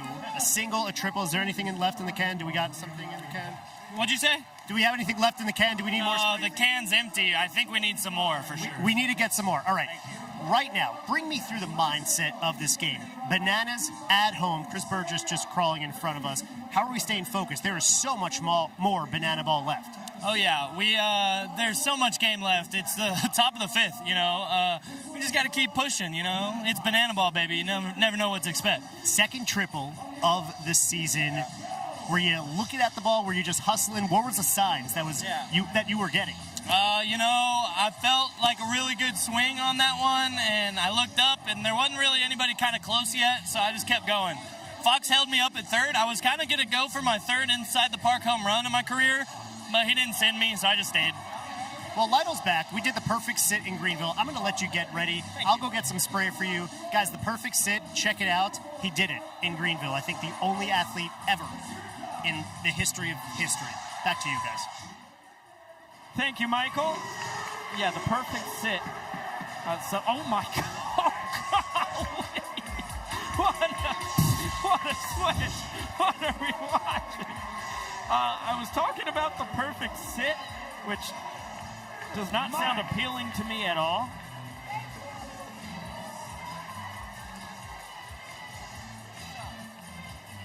Tell you what, that promotion, that looks pretty appealing, though.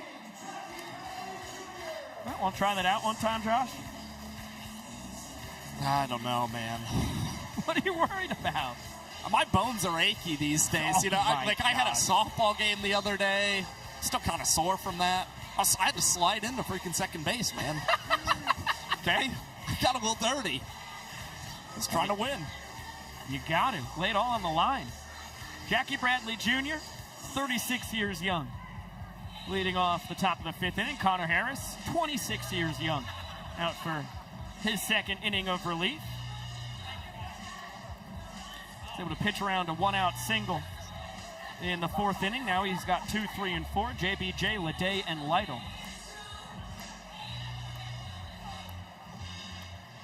There's Jackie. Pulled on what looked like a kick change there, part of a 3-pitch mix. Fastball, knuckle curve, and the changeup. Little stutter step. JBJ gets a piece of it. There's a changeup, ended up middle. Again, you are seeing the Bananas pitchers. Levesque did it to start the ball game. Now Harris does it here in the fifth, trying to throw off some timing by doing those stutter step pitches. Now Harris going with his regular delivery and fielding this banana ball, and Harris sails it over the head of Alex Ziegler and into right field. That'll get Jackie an extra 90 feet, as he's been the instigator of both errors from Bananas defense so far tonight. Looked like he didn't think it was going to be fair. If he was busting it out of the box, I think he might have had himself an infield single to begin with. The official scoring decision. That's an E1 for me. Certainly. There was going to be an error for Connor Harris no matter what, as Leday skies this to left. Robert Anthony Cruz, the old-fashioned way. The only question was, is it a single and an error, or is it just a straight-up error? And it is the latter. Yes. For me it is. And it's a tough play for Connor Harris. Leroy's kind of in his way. He can't exactly get himself in the position to be straight on throwing to Alex Ziegler. And I think that's what informed the error more than anything. Yep, and trying to throw it over JBJ, kind of an awkward spot he ended up there. I think on the replays you can see he had the time to make it. As there's the kick change for a strike. That's a beauty. 0-2. Lytle, good job, able to keep it alive, although not comfortable, fouling it off his knee.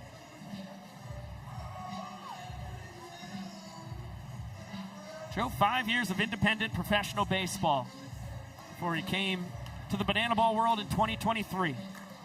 Good lumber on this. Deep out to right. Alexiadis will not get there. JBJ will score easily. Lytle's going to coast into second with a ribeye and a double.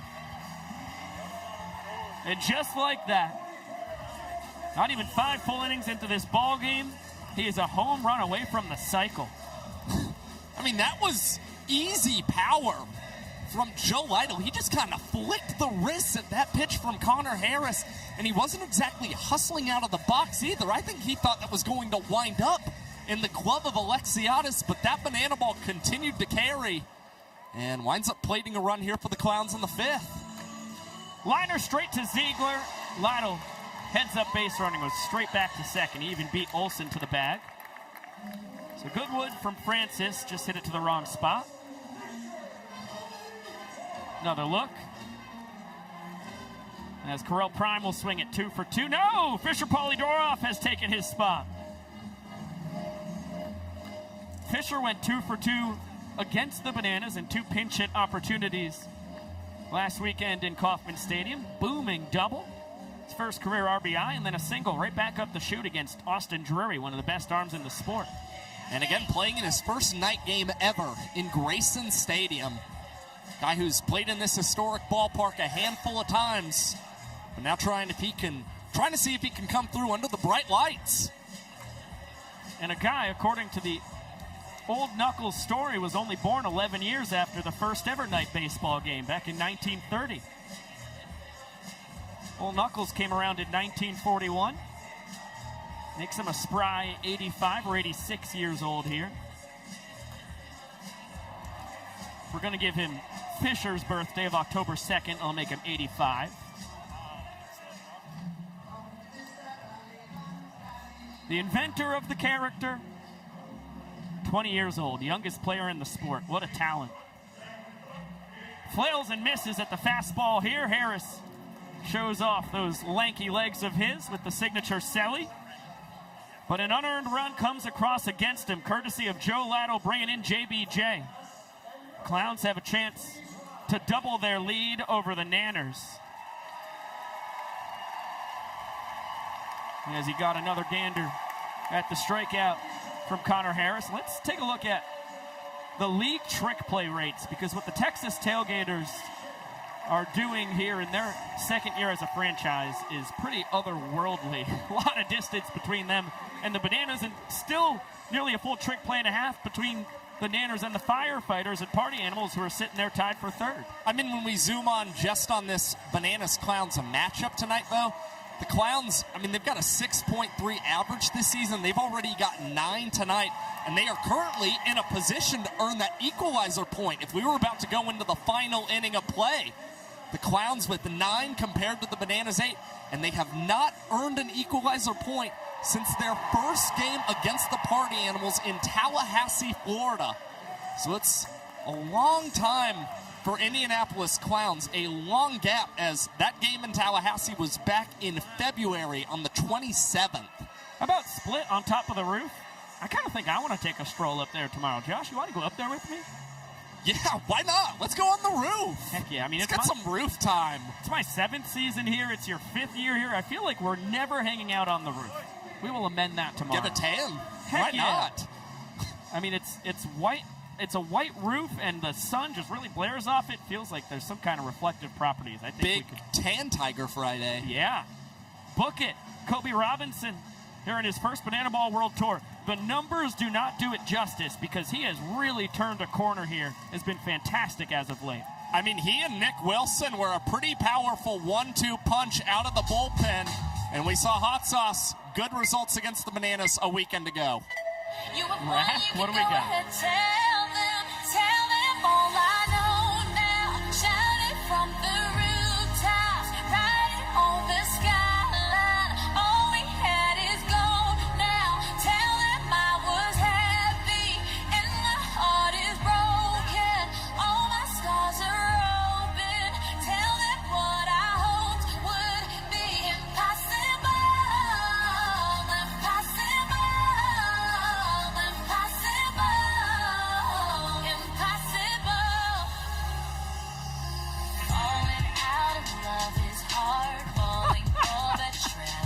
We certainly love just absolutely soaking Robert Anthony Cruz and then making him try and swing a bat, huh?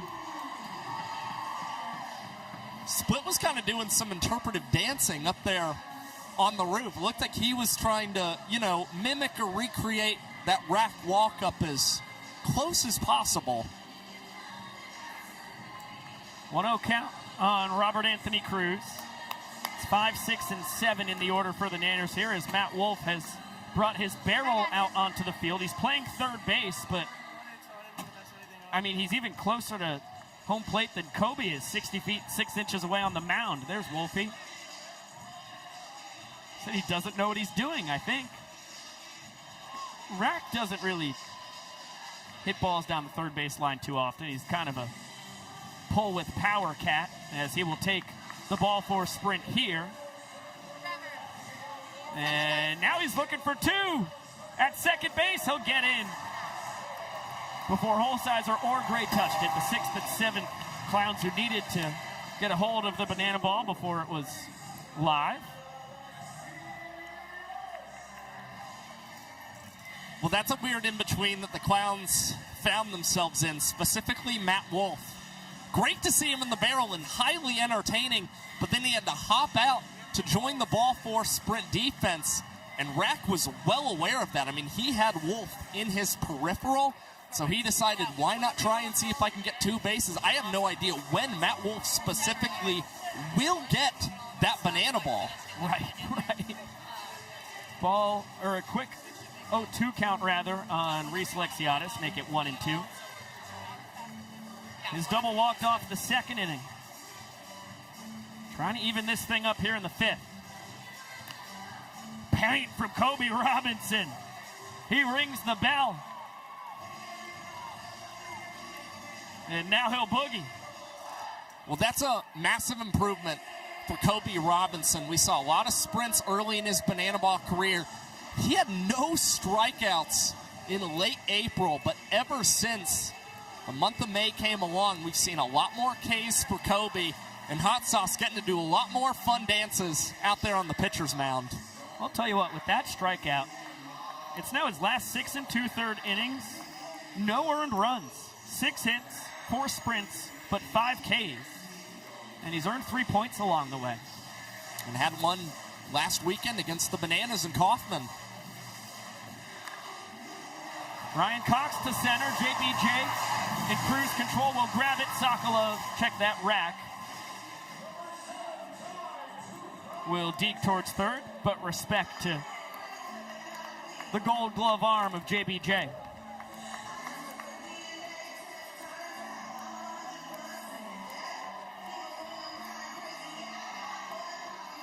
The fate of the frame in the hands of Ty Jackson. I'll tell you what, Kobe Robinson, it's a guy who's a 13th round draft pick by the Padres in 2021, spent 4 years in the organization, sits low 90s with the sinker, slider, and changeup to boot. He's got his control. He could be one of the tougher arms to face in the league. That's a pitcher's pitch, getting him back in the count. What's the heater that got him into that Padres organization? He was getting close to 100 miles an hour. Now he gets one that is looped off the bat of Ty Jackson, and Matt Wolf, as the designated fielder, tips this up to himself, earns a trick play for the Clowns, and now they have a 2-point lead on the Savannah Bananas through 5 frames. Another look, Wolfie jumping right in front of Leday. And able to nab the trick play. Bobby's already got 3 on the night himself. So Matt Wolf here in his 5th World Tour said, hey, Rook, I want to get in on the fun. It's time for a little veteran trick play action as we welcome you back inside the booth with the statistical savant of Banana Ball, Josh Talevsky. I'm Biko Scala. We are 5 innings in the books. Clowns won the 1st inning. Bananas won the 2nd. Clowns won the 3rd. And they have this 2-1 inning with 2-1 lead, rather, with 4 innings to play. Yeah, and we've talked about it. They had to clean some things up defensively. They have certainly done that so far in tonight's contest. And the Clowns, I mean, we got to say it again. They are in a position right now to earn that equalizer point and give themselves even more breathing room tonight against the Savannah Bananas. This is the biggest thing that they had to work on, and clearly they have taken it to heart after what was a rocky weekend defensively in KC. And on the other hand, their offense, fantastic as per usual, and they've capitalized on 2 errors from the Bananas. As you get a look at Jesse Cole hurling some T-shirts to the folks in the crowd. They're going absolutely bonkers below us. Tarps off. Jesse Cole's dad, Kerry Cole, said he's going to need me to go tarps off at my 2 weddings I've got on the docket this weekend. 2 weddings! When it rains, it pours. Well, Saturday, Sunday, back-to-back action.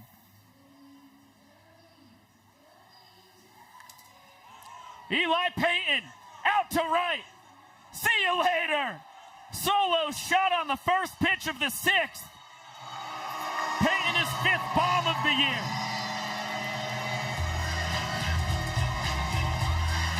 And instantly after the swing, Eli Payton knew that one was leaving the confines of Grayson Stadium. Juice Box showing up his sweet stroke at the plate.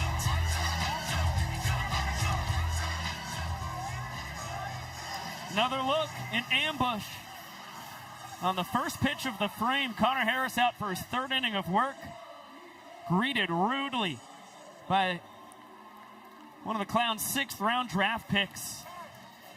And the pride of La Cañada, California. Boy, Peyton has been superb. I'll send that OPS north of 1,000 again. Killer rookie campaign continues as the 12-6 curve fools Nico Holsizer. He's behind 0-2. Strikeout and a ground out so far on his docket. Great take. That one just missed wide.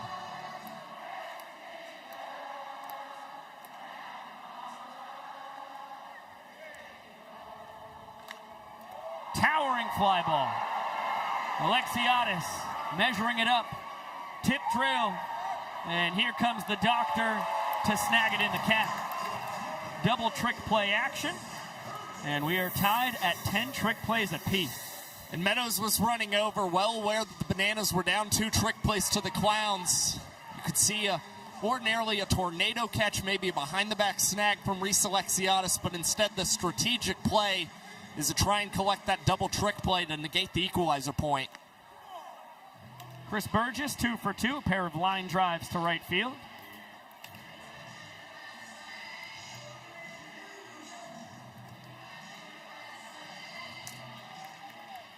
And the count even at 1-1 on the kid out of Lithonia, Georgia. 3 years in the Orioles farm system, 4 years of independent professional baseball between the American Association and Frontier League after that. And boy, he has adapted to banana ball very nicely. And I think he kind of came into banana ball. A lot of people regarding him for his glove and his arm. Instead, it's the bat that has spoken the loudest for Chris Burgess, and he's been all over this lineup. And hits another banana ball out to the opposite way. Alexiadis ranging on the warning track will haul in that ball for the second out. Just a little too much launch angle. That was a good poke the opposite way. And we've seen the last couple innings, the ball is carried very well out to right field. Lytle thought he had flown out earlier to Alexiadis. And here Burgess didn't look like it was going to wind up on the warning track when he swung, but that wound up being the case. Jalen Vasquez is going to need a new weapon. Taps the first pitch from Harris. We'll wait, a new piece of lumber. Popped out in foul territory his first time. KJ behind the back trick play and then struck out swinging. One of 2 strikeout victims of Connor Harris across his 2 2/3 innings of relief. And for Harris, you got a guy, 39 of his 57 appearances in college between George Washington and Winthrop University. They were starts, so getting stretched out above 40 pitches, nothing new at all for Harris. Averaged more than 5 innings an outing across his starts in his college career.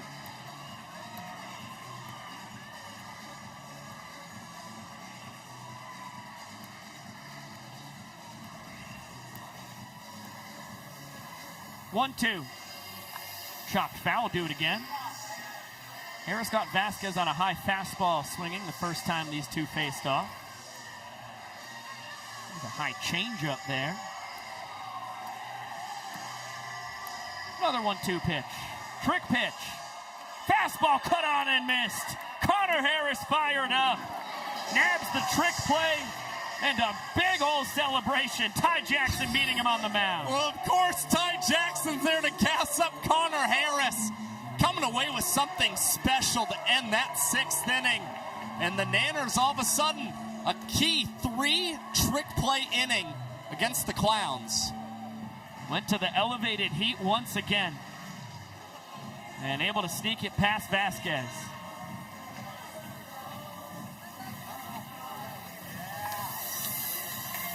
Middle of the 6th inning. Clowns still lead 2-1. And how about the wry smile from Bill Leroy, the 9-year Nanner, loving what he's getting from his big rookie on the bump. And let's get it on down to Michael Schwartz. Hey guys, well look, the energy right now on the Clowns side is absolutely electric. We got some offensive spark right now. Coach, the first time The Clowns are here during the World Tour for this season. What did you say to them before this game? You're out hitting them 9-3. Man, just have fun and play with urgency, man. That's been our whole thing, like these last couple weeks, man. Like, I feel like we kind of got out to a slow start this season. Guys was feeling tight, man. I'm like trying to remind them, like, hey, have fun, play with some urgency, and let's go out and just do what we're capable of doing. Joe Lytle, a home run away from the cycle. What do you say in those moments to the players? Just kind of let them be, or do you say anything specific? Man, I'm just letting them be, man. Joe Lytle's been a guy for us all year, man, so I'm just hoping he goes up there with his same approach, stay consistent, and just hopefully can get the thing done. Clowns have been out. They've been behind. We have another question, but you know what? I'm going to throw it back to Biko and Josh. We got some more banana ball. You'll stay around. Biko, Josh, back to you. Thank you, Michael. I don't think Foxy has a choice. He's certainly going to be sticking around here.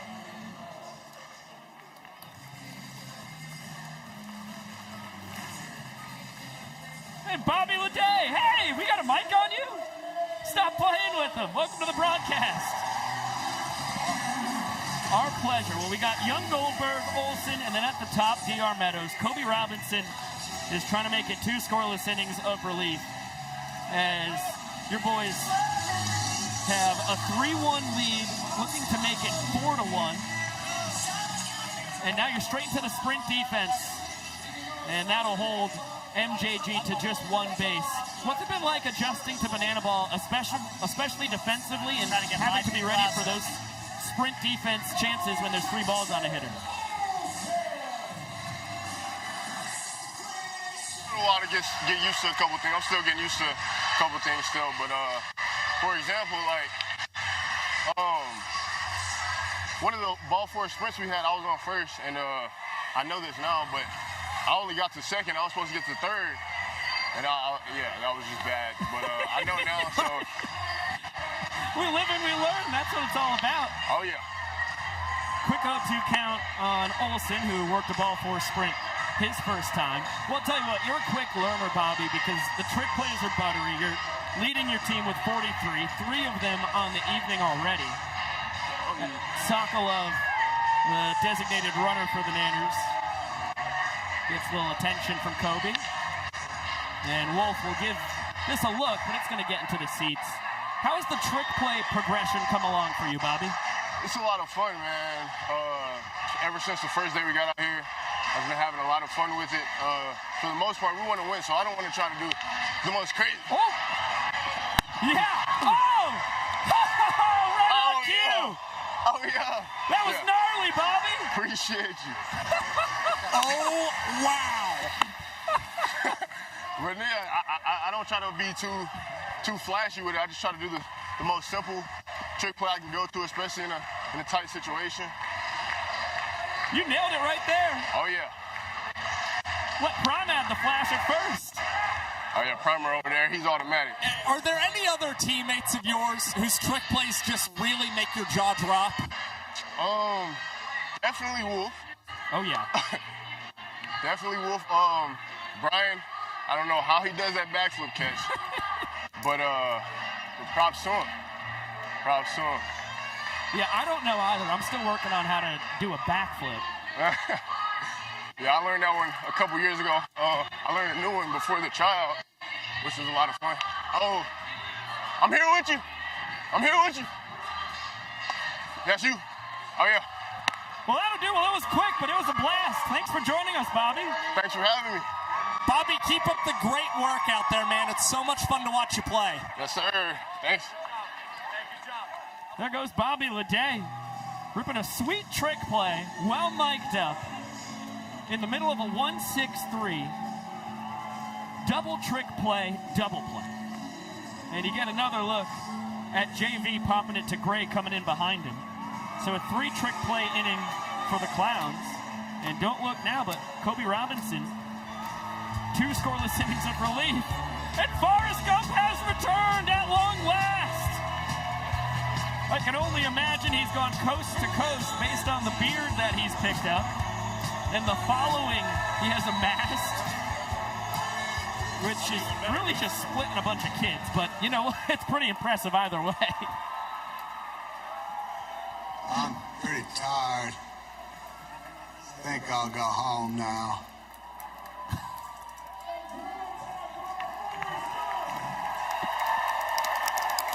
And Forrest finally got tuckered out. Never could have seen it coming.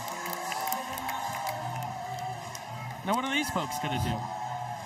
They've been inspired by the triumph of the human spirit. There you go.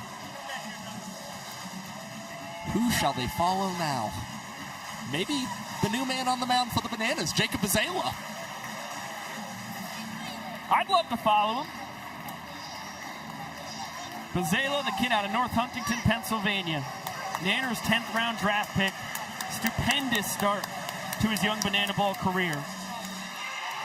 But recently, he's been getting banged up a little bit, trying to find that fantastic form he had to kick off his career.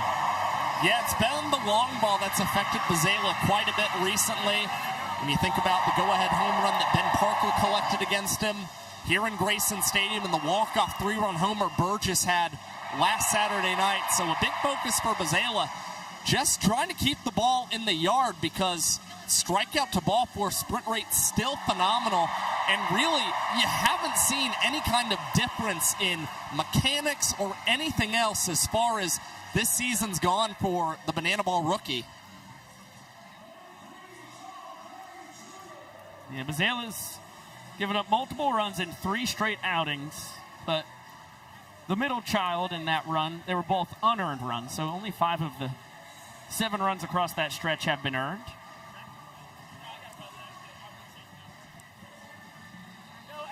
And of course he comes in for the top of the order.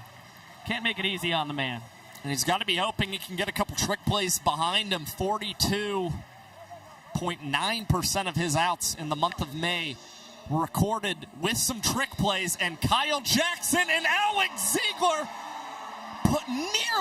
nearly start this off with a double trick play, but it's first base umpire Seth Markham who's saying that Alex Ziegler came off the bag trying to field that through his legs. Looked like a good call by Markham, too. I mean, it's ridiculous that Ziggy was able to make the scoop between the legs, but yeah, clear as day. Great call by Seth Markham.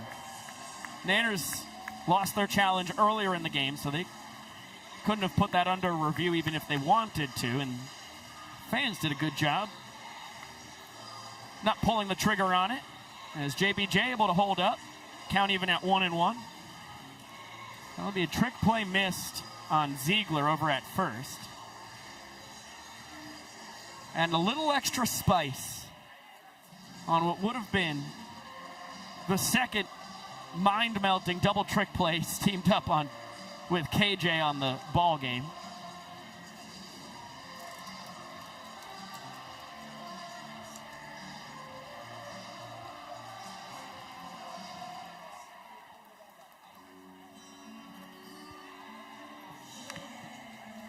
And through the right side, JBJ with his first knock of the night.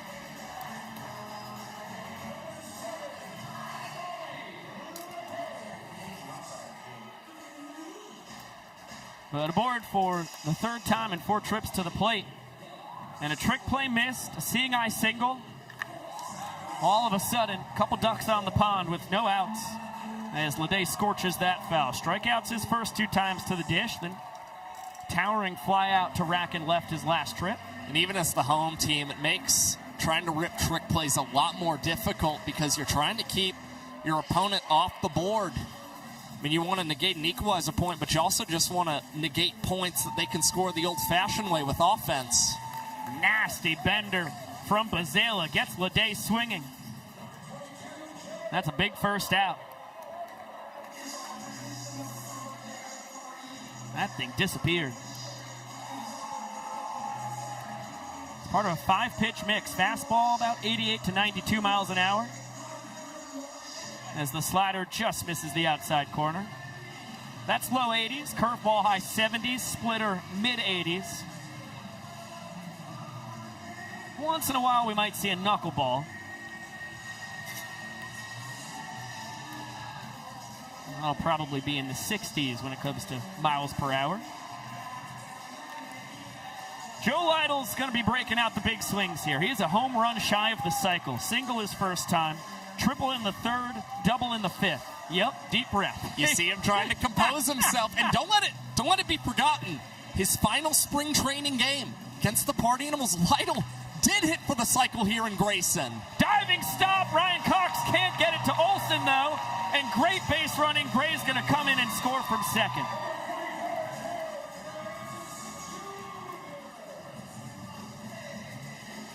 So Lytle, his fourth hit on the night. Official scoring decision. I'm going to say that's a pretty clean hit with an RBI. I don't know if I'm going to penalize Ryan Cox. To me, it seems like Gray was pretty much ready to run home regardless. You're reading my mind. Cox makes a stupendous stop to keep the ball in the infield. If it gets to the outfield, Gray's going to score. Speaking of stupendous stops, Ty Jackson. And you also didn't see JBJ advance to third either on that kind of play, so it's not like an error would have advanced Jackie. Yep, couldn't agree more. Ball and 2 strikes on Dale Francis Jr. 2-run double his first time. Since then, a pop out and line out. And good take as the splitters bounced in. Great stop by Leroy. Happy for that woman. She's got her Sprite and her beer. big dance to celebrate.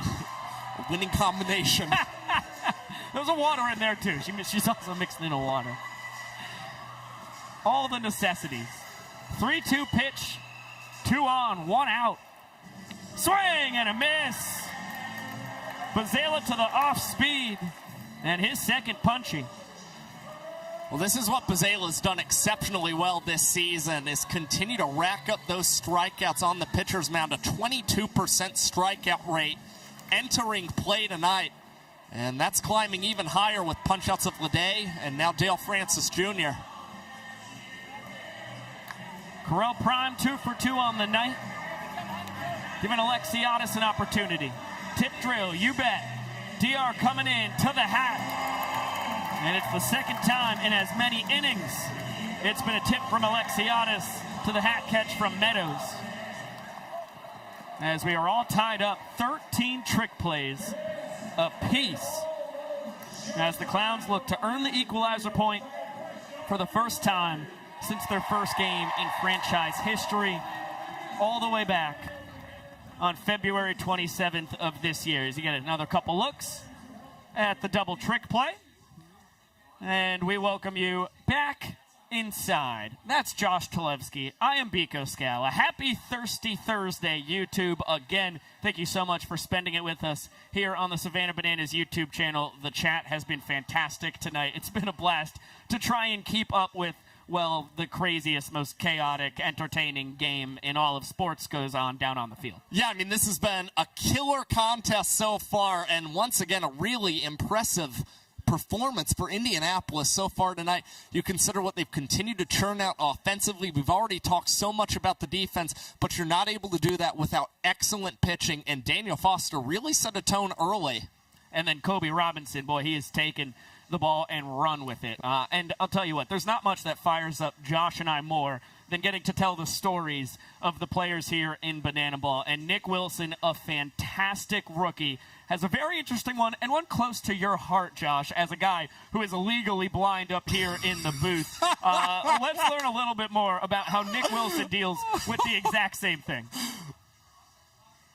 Oh, missed it! He's Banana Ball's pitcher of the month, and he's legally blind without glasses or contacts. -9 on the right, -8.5 on the left. But let's see how he does without his contacts. Oh, I can barely even see what's going on the screen. I just got a little bit more nervous. You watching, maybe get your own catcher gear on. This should be fun. The ball's blending in with the pole, so it's tough to see. Oh, man. Oh, yeah. 3-1 now. Oh, missed it! Oh, gosh. You couldn't see when I just threw the ball to you. Barely. When did you first realize your eyesight wasn't great? I don't even remember not having glasses. I got glasses in pre-K. If you played on the original Indianapolis Clowns, it would be a sight to see, or not to see, actually. It's like I put these on, and it's literally like a brand new world. It's unreal. you're one of the best pitchers in the league with the worst vision. Yeah, terrible. Thank God for glasses and contacts. How do you find the strike zone so well right now? I think it's just more of just body function. It's not even sight. It's really just about doing what I need to do with my body the right way in order to pitch, because it's just, I think pitching's all about direction and what you do with your legs, and so I've just been really focused on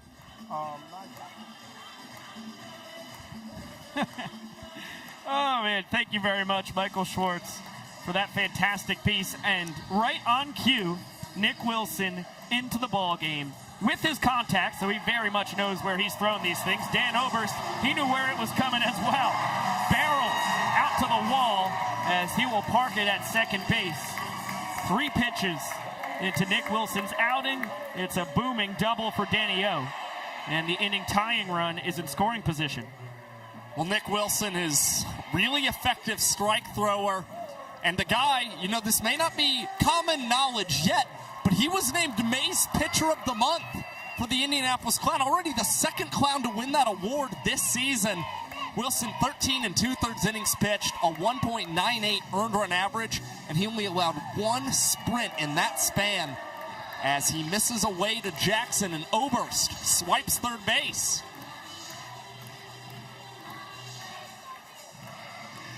Fastball dots the inside corner to KJ. Kyle Jackson, couple ground outs. 1 to the pitcher, 1 to second. That was a good looking fastball. Just missed the outside corner. And able to blow that one by KJ. Count is full. Clowns are bringing the infield in. Kirkland Banks has come into second. And that's a perfect pitch. 2-seamer with nasty movement. And a big-time strikeout for Wilson. And that's just a sign of the Bananas pressing at the plate. Kyle Jackson kind of caught in between a decision whether he wanted to swing or not. But Nick Wilson, he knows he just silenced 1 Bananas bat. And maybe a couple. And he's calling in his defense. Leday, Kirkland Banks now in at second base. Moving in on the diamond. If ground ball comes off the bat of Bill Leroy, likely a play coming at the plate. Wilson's primarily just fastball slider. He's got a changeup he'll break out from time to time. Seth Markham says Leroy was able to hold up on the check swing. Bill a double his first time. Then flew out to center. Trick play for JBJ.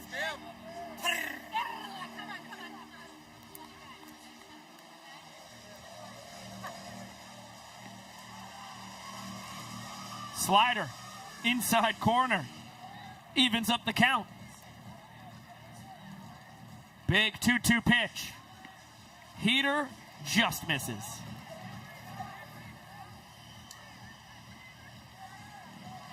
Another 3-2. Ball 4 inside. Leroy will take the ribeye as Oberst comes home. And just 90 feet for the Nanners catcher as he ties this inning up at a run each. And JT Sokolov, who scored the inning-winning run in Leroy's stead back in the second inning, takes over for his captain once again. And boy, that's where it's nice to have 2 of your most tenured players batting high in this order. Oberst, a great double and able to score, and Leroy, the patience paying off as Cruz sprays this one the opposite way into left field. And now 2 on with 1 out for the Nanners. Great piece of hitting from Rack. He's aboard for the 3rd time in as many plate appearances, even reaching on a strikeout his first time on a wild pitch.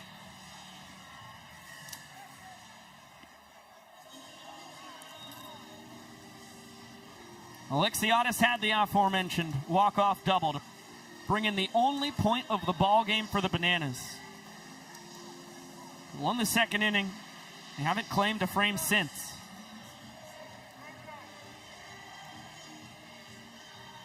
Wilson trying to keep it that way, as it is straight heat past the powerful swing of Super Reese.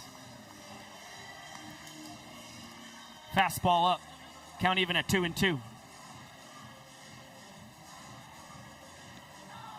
Cut and a miss. Alexiadis will take off for first, but nothing he can do about that. First base occupied by Rack. So he peels off into the dugout. Well, if there's one drawback to Alexiadis' game this season, it has been a higher strikeout rate than what we saw last season. And just trying to get off too many big swings rather than try to hit situationally there for the Bananas. Meanwhile, Ryan Cox, somebody who is so good at doing the latter, situational hitting, and a very patient approach at the plate as you see him jumping ahead 2-0.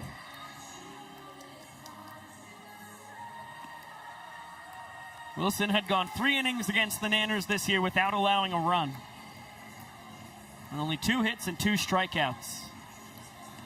Trying to limit the damage to just 1 run, as he is a ball away from losing this frame and giving the Bananas their second point.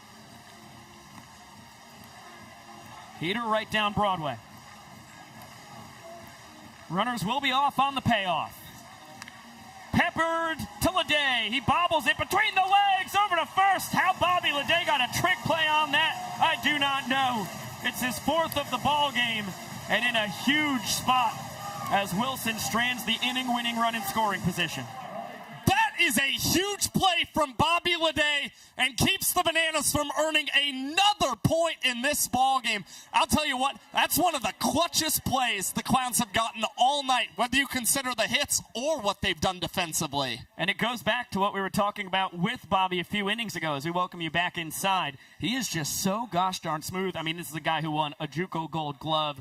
He was an all-star in college as well. He's had 3 phenomenal years of independent pro ball. But the natural baseball skills are absurd, and now that he's starting to bake the banana ball skills into his mind, and it just, I mean, that was like, there was no thoughts in that. Scooped it off the turf right between the legs. Well, I'll say there was never really a question for the Indianapolis Clowns who their shortstop was going to be entering the season. Again, we talked about them drafting both Leday and Jalen Vasquez on day 1, and both of those guys were viewed as shortstops on banana ball teams, but the perfect scenario was to play Leday, like you said, a guy who collected a Gold Glove award over there at short, move Vasquez to second, and they've been a really tremendous duo who are paying a lot of dividends tonight as the Clowns still in that equalizer point hunt. And speaking of trick plays in which the Clowns are one better than the Bananas here going into the bottom of the 8th inning. Get a look at how the Equalizer Point has played a role here tonight, or the battle for it at that. This has been 3 straight games from the Indianapolis Clowns where they have come alive when it comes to trick plays. And, of course, the Bananas, they're used to this, but they're having a tough time keeping pace with the Clowns.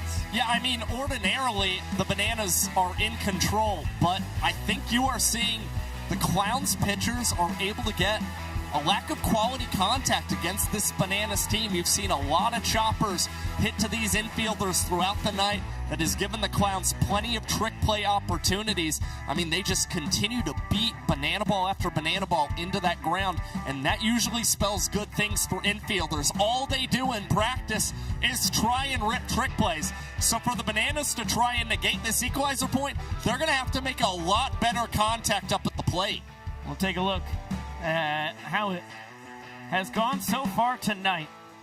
The Savannah Bananas trying to fend off the Clowns earning an Equalizer Point. And boy, it has been a tricky task for these Nanners. The Clowns are not guaranteed 3 more defensive outs. The Bananas are. So it's going to be integral to the Nanners here going into the top of the 8th. Their last chances to try and tie and hopefully put a little distance for them between them and the Clowns, because Indianapolis, could very easily get 3 trick play opportunities in the last of the 8th. Well, I think what really, surprises me right now is we talked at the top of the show about the Clowns' trick play rate this season, only around 6.5. I mean, we've seen in 2 of their last 3 games, which have come against the Bananas, and so many of these teams regard the Bananas not only as, one of the best teams in the Banana Ball Championship League, but definitely a team with so much experience that always can beat you from a trick play standpoint. I mean, the Clowns have tied their season high yet again when it has come to trick plays with 14 tonight, and they still have an opportunity to get even more. So this is a really impressive job from their infielders and outfielders alike. Yeah, it's been so cool across these last 2+ games. We'll call it 2 2/3 games at this point, at least, to see the Clowns defense absolutely come alive. This has been really cool for a team that came in averaging 5.8 trick plays a game to last weekend. They have now ripped 14, 12, and 14 in the last 3 games. As you get a look at what we have on the schedule tomorrow night, the Tailgaters and Firefighters will have round 2 for them from Charlotte, North Carolina, and we will get round 2 between the Clowns and Bananas starting just a half an hour later, 7:30 p.m. Eastern, for first pitch tomorrow night right back here on the Bananas YouTube channel. We will also be on True TV, and you can always listen to Jose Cheito Benitez on YouTube as well, en Espanol. For those who understand it, I highly recommend it. And of course, it's a great slate for tomorrow, but you don't want to forget, on Saturday and Sunday as well, Party Animals and Coconuts from American Family Field in Milwaukee. Party Animals' first headline show in a big league park without the Savannah Bananas. I mean, that is such a big accomplishment for the guys in black and pink.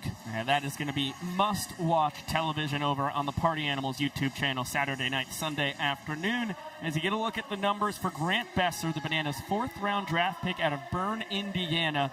He's a guy I think the numbers are going to be much, much better when all is said and done here, but he's trying to find his footing as of late. Yeah, he started really strong for the Savannah Bananas, but he's gotten in this position where, I mean, he's always a guy working quick on the pitcher's mound. He's almost sped himself up a little too much and relied on his changeup more than maybe he should. Needs to mix in a couple of the other pitches in his arsenal if he wants to find that success he had through the first 11 games for the Nanners. It's a foul home run from Eli Payton, who kept the long ball fair his last time up.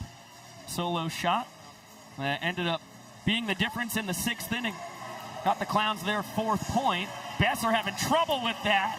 Able to finally get a handle on it and send a heat-seeking missile Ziegler's way. Able to handle a hot one from his pitcher. And unfortunately, just so many juggles, so much struggle with the transition. Besser unable to collect the trick play that he was trying to get there against Eli Payton. So now the Bananas still 2 outs here in the 8th inning. The chance to collect some to negate or attempt to negate the equalizer point. Nico Holsizer, ball and a strike. Make it 1-2. And this is the first time that Besser has pitched in 3 weekends. He didn't get a chance in Knoxville, didn't get out there in Kansas City.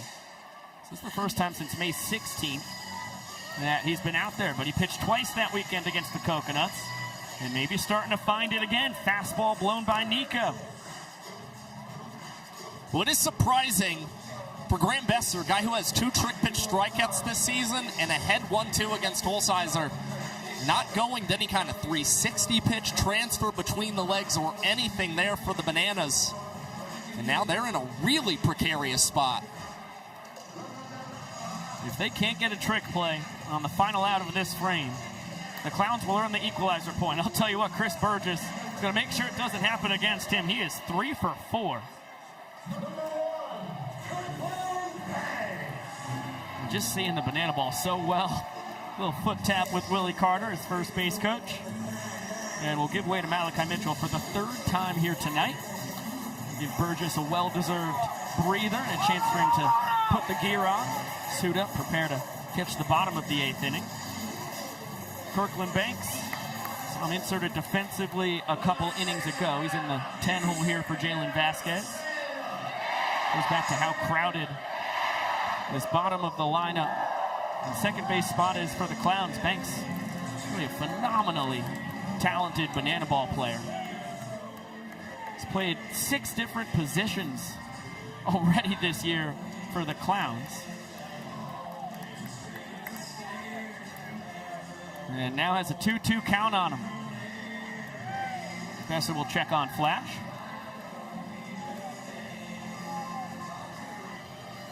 There goes Flash, and it's cued foul right off the face mask of Leroy.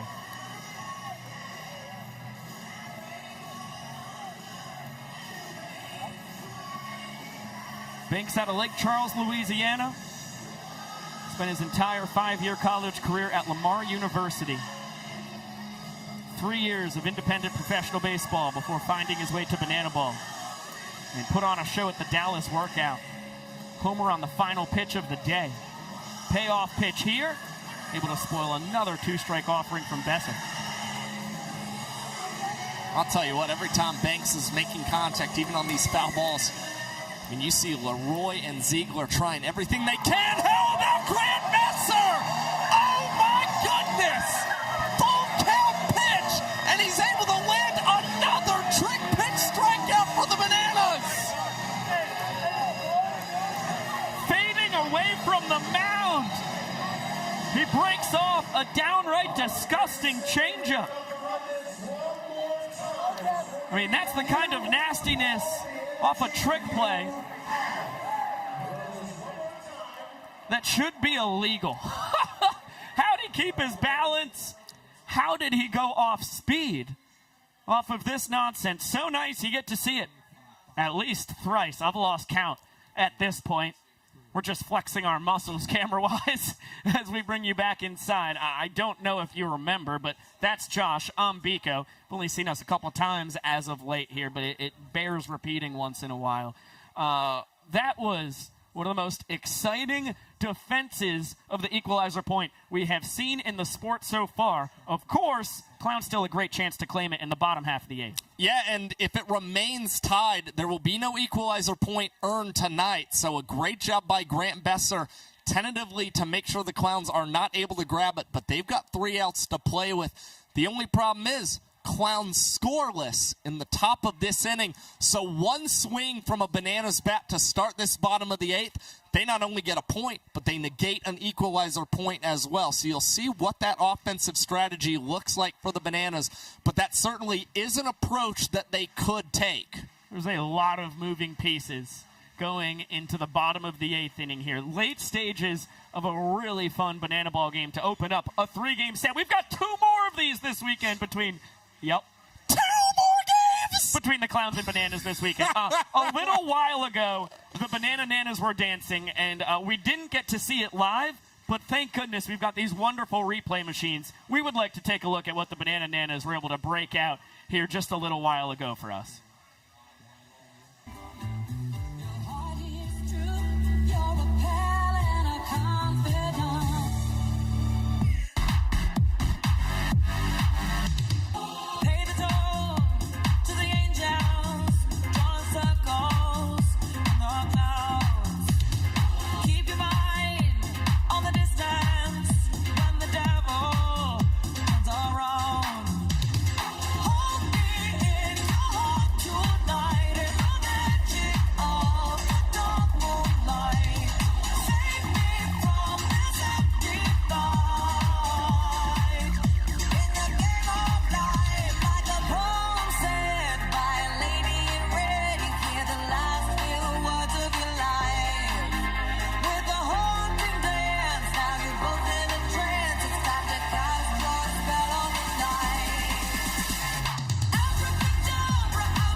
I mean, there really isn't much better than getting to watch the Banana Nanas dance. It was mind-boggling to me when I got to come down here in 2020. It's part of the reason why I abandoned MLB Network and the prestige of Secaucus, New Jersey, to take a chance on a college summer baseball team down here in Savannah. They are fantastic. Pretty sure minimum age 65.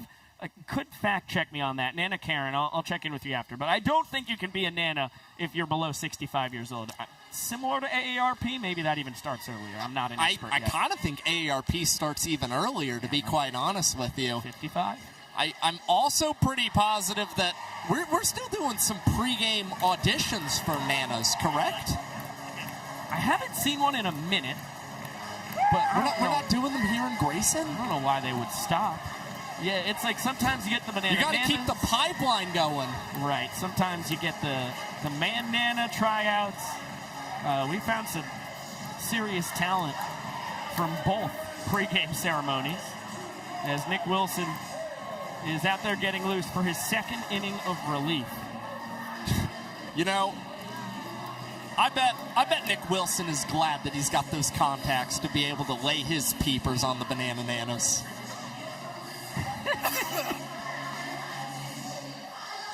Couldn't agree more. I mean, I can't imagine if we had the greatest dance troupe this side of the Mississippi boogieing down there and it was just blurs to me. Sounds frustrating as all get out. Ty Jackson, Max Young Goldberg, Jackson Olsen, bottom three in the order. Here in the home half of the eighth. As you can see, Clowns just need one trick play to earn the equalizer point. That would put them up 5-1 in this game. There's less than 5 minutes to play. That will only matter if it runs out during this bottom of the eighth. Ty Jackson looking for two bases. He gets there. Dance row, the seventh and final Clown that had to touch the ball before it was live. And the hustle of Ty to fly in full effect. The Niners have the inning-winning run in scoring position. Well, this is how funny banana ball can be as Max Young Goldberg skies this out to right field. Tip from Joe Gray Jr. He hauls it in. No. It bounced off the turf. It looked like he grabbed it at first, but he lost the handle on the tip drill. Oh, wow. And the equalizer point still hangs in the balance. Now the inning-winning run 90 feet away. Jackson Olsen. So many moving pieces here as we have less than 4 minutes to play. Ripped out to right. Jackson Olsen. Walk-off double. The Niners hold off the Clowns in the battle for the equalizer point. They win the eighth inning and cut the deficit to 2 going to the ninth. Everything played perfectly for the Savannah Bananas there in the eighth inning. The Besser trick pitch strikeout, and then 3 batters all able to reach and net a point to cut into that deficit. Don't look now, but Jackie is red hot. Let's get it on down to Jesse Cole.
Upon the scoreboard. Heading into the top of the ninth inning, the score is 4 points for the Indianapolis Clowns and 1 point for the Savannah Bananas. 2 points for the Savannah Bananas. But here's the thing about the game of banana ball. In the final inning, every run counts for a point. That means the Bananas are still deeply in this thing. 2 more runs for them will send us to a showdown. But why settle for 2 when we can get 3 and win the whole thing here tonight? Ladies and gentlemen, the ninth inning is where things get interesting. So let's get loud, Savannah, Georgia, because this is the final inning.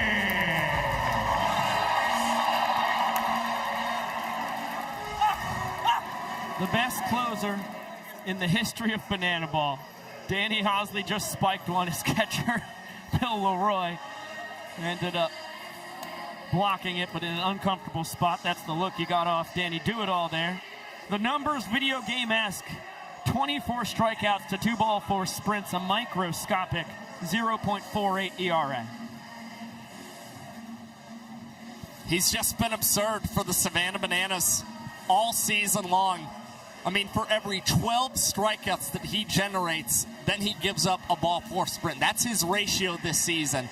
And there's nobody in his stratosphere right now. Hosley also currently in the top 5 when it comes to minutes per inning this season. A tour leader in earned run average, the highest strikeout rate. He's checked all the boxes this season, and you see him perfect in his save opportunities, although this one, not the case for Danny Hosley. He's just trying to throw up a 0 as every run here in the final inning counts for a point, and the Bananas do not want to see their deficit expand any larger. Top of the order for the Clowns. Joe Gray Jr., Jackie Bradley Jr., Bobby Leday.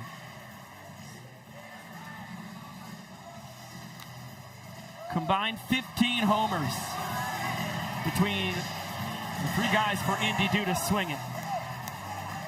And a quick 0-1 count on Joe, who had a chance to earn that equalizer point in the bottom of the 8th. A looping liner off the bat of MJG, a very tough play to get a tip drill on.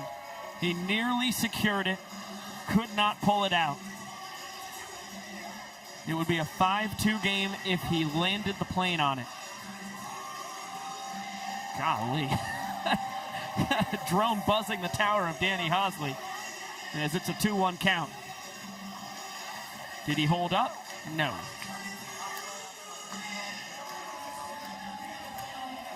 Two. Swing and a miss. It's the Vulcan changeup. It's a strikeout to open the 9th.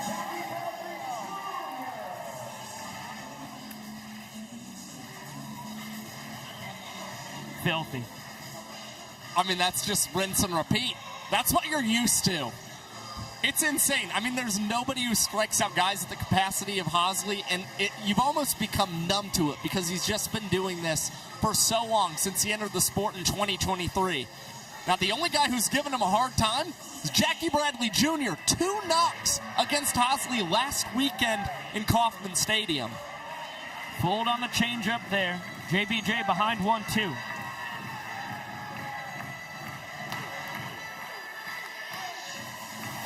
Foul ball, Kyle Jackson makes the catch. Just enough room to play with. 2 away here in the top of the 9th.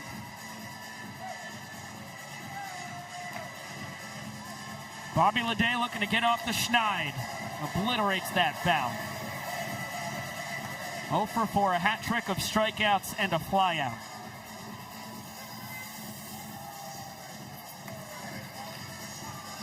Chops it to Cox. Between the leg transfer over to MJG in plenty of time. Danny Hosley does what Danny Hosley does. Strikeout, pop out, ground out. 1-2-3. And the Nanners go to the last of the 9th, down 2. And when Danny Do-It-All's on the mound, you don't have to sweat very much. 2 minutes and 16 seconds. I mean, that 9th inning was an absolute breeze. Take a look at the firepower when it comes to pitching in this series. Danny Hosley, top of the earned run average mountain here in the inaugural season of the Banana Ball Championship League. Nick Wilson, who the Nanners did get a run across on back in the 7th and 8th innings, which negated a point in the 7th, earned their 2nd point in the 8th. See, he came into this ball game 2.25 ERA, 3rd best in the sport. Then you got Levesque and Drury and Nisnik all in the top 9 as well. I mean, you have 5 of the top 9 pitchers in ERA in the sport in this series.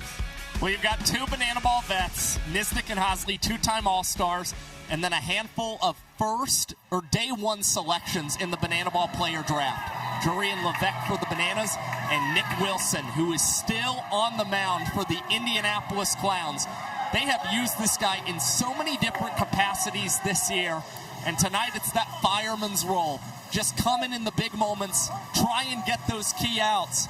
And they trust Nick against the top of this Bananas order. And that starts with their leadoff man, DR Meadows. It's Meadows, Oberst, and KJ. Last hopes for the Bananas. Liner, snagged by KB. Kirkland Banks, there for out number 1. And you know, good lumber from DR, nothing to show for it. And you know, the Clowns, they still haven't exactly figured out what their closer situation really looks like. There isn't one specific guy who's got that label. As Dan Oberst punches this one out to left field, Brian Dansereau will haul in that banana ball for the second out. So Nick Wilson, 2 outs on 3 pitches. And now the Bananas find themselves down to their final out against May's Pitcher of the Month. The Golden Batter Rule, hitting in the place of KJ Jackson, coming back up to the plate.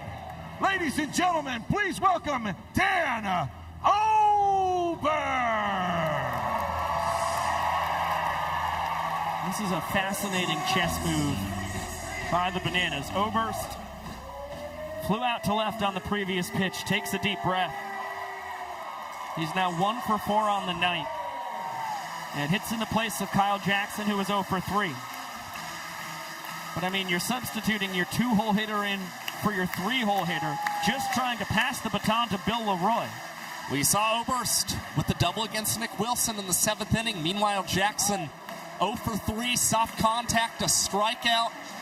As far as tonight's game is concerned, this is a move that makes sense for the Savannah Bananas. It's a ball and 2 strikes on Oberst.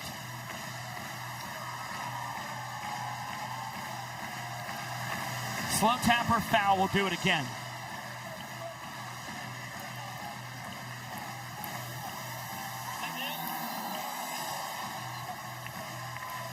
The tying run in the on-deck circle. And that one gets away. Oberst is going to steal first base. Chris Burgess keeps the ball from getting in the Bananas dugout. But Dan does his job. The first time he swiped first this year. And Bill Leroy, 1 for 2 with a double and an RBI sprint, represents the game's tying run. 4 for 6 in the 9th inning this season. We saw Leroy collect a double in the 9th last weekend in KC. Don't let it be forgotten, 4 home runs in Grayson Stadium a season ago. Sees the ball very well here as he takes the first pitch for a ball, and Oberst moves up into scoring position at second.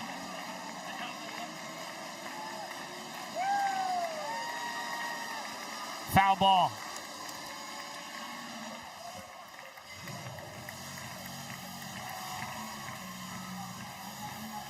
Leroy had a home run against the Clowns last weekend in Kansas City. This will stay in the yard. Jackie Bradley Jr. puts a close on a 4-2 Indianapolis Clowns win in their first regular season game ever in Grayson Stadium. They take down the Nanners and have a chance to take the series tomorrow night.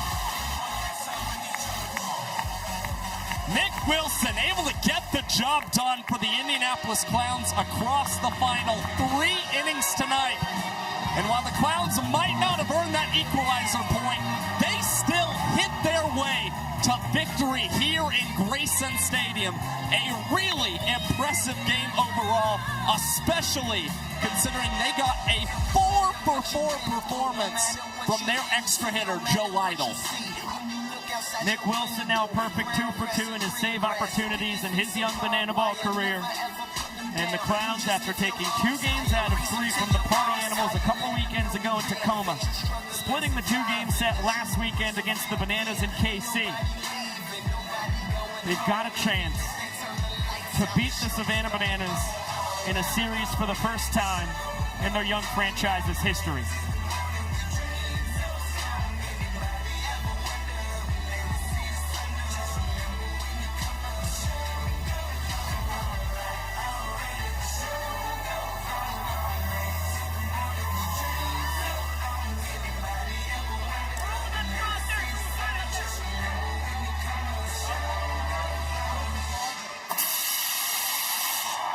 Another incredibly impressive offensive performance, top to bottom, from this powerful Clowns lineup.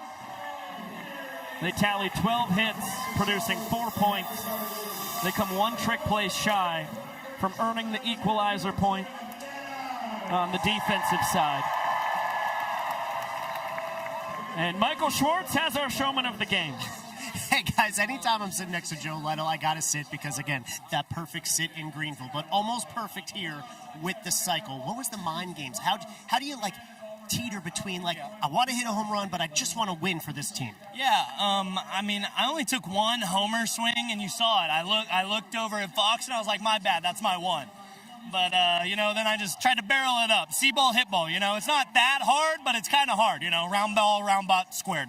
You come into this game, Bananas #1, Clowns 6th. Yep. What's your message to the league? Because this is such competitive banana ball right now in the month of June. Hey, don't let the Clowns get hot, baby. Don't let the Clowns get hot. Come on. Don't you dare let the Clowns Banana ball backstage question comes from 7-year-old Nash. Would you rather pitch a banana ball game or play an entire game of football? I'd rather pitch a banana ball game. Okay. I do not want to play football at all. No thanks. Biko Josh, maybe that's a new stat for you. Get this arm ready. We'll see you tomorrow right back here at Grayson Stadium. We'll see you. Enjoy. See you tomorrow. Love you, Mom. I would love to see Joe Lytle on the mound. You kidding me? Come on now. Guy's got a chooch behind the dish. Seen it. Thrown from home to second and third plenty of times. I'm sure he'd be fine. 60 feet 6 inches away. How about 4 for 4 and a homer shy of the cycle? Couple runs driven in. 2 scored as well. Lytle, I mean, what an offensive clinic he put on tonight, and he's been putting on here from start to finish in his 4th World Tour. Well, what also doesn't need to be forgotten is that Joe Lytle missed 8 games due to injury last month. And in the 6 games since he has returned, he pretty much picked off where he left off with really hot hitting. He's got a hit in all 6 of those starts for the Indianapolis Clowns, and Coach Fox has not moved him out of that cleanup spot because he is so consistent for this offense. And we saw Lytle, again, starts off the game with a single, then gets the triple in the 3rd, double in the 5th, and another single in the 7th.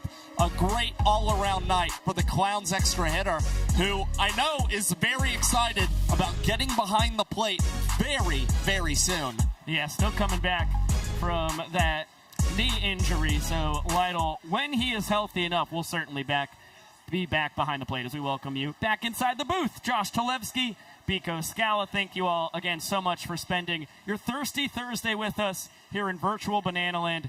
A very impressive win for the Clowns, winning the point in the 1st inning. They ceded it in the 2nd. It was tied at 1, but when they jumped ahead 2-1 in the 3rd, they never looked back. Yeah, and this Bananas offense just continues to scuffle. I mean, you kind of have to call it like it is after a while. This is their 3rd straight game where they only recorded 6 total hits in the ball game. The Bananas just have not been able to string things together very well. And again, we talked about it a little earlier. The lack of consistent contact of this team certainly needs to be something that they should focus on. Just not a lot of line drives, a lot of balls beat into the ground. And clearly the Clowns, just a better team both offensively and from a pitching standpoint tonight. Not a doubt at all.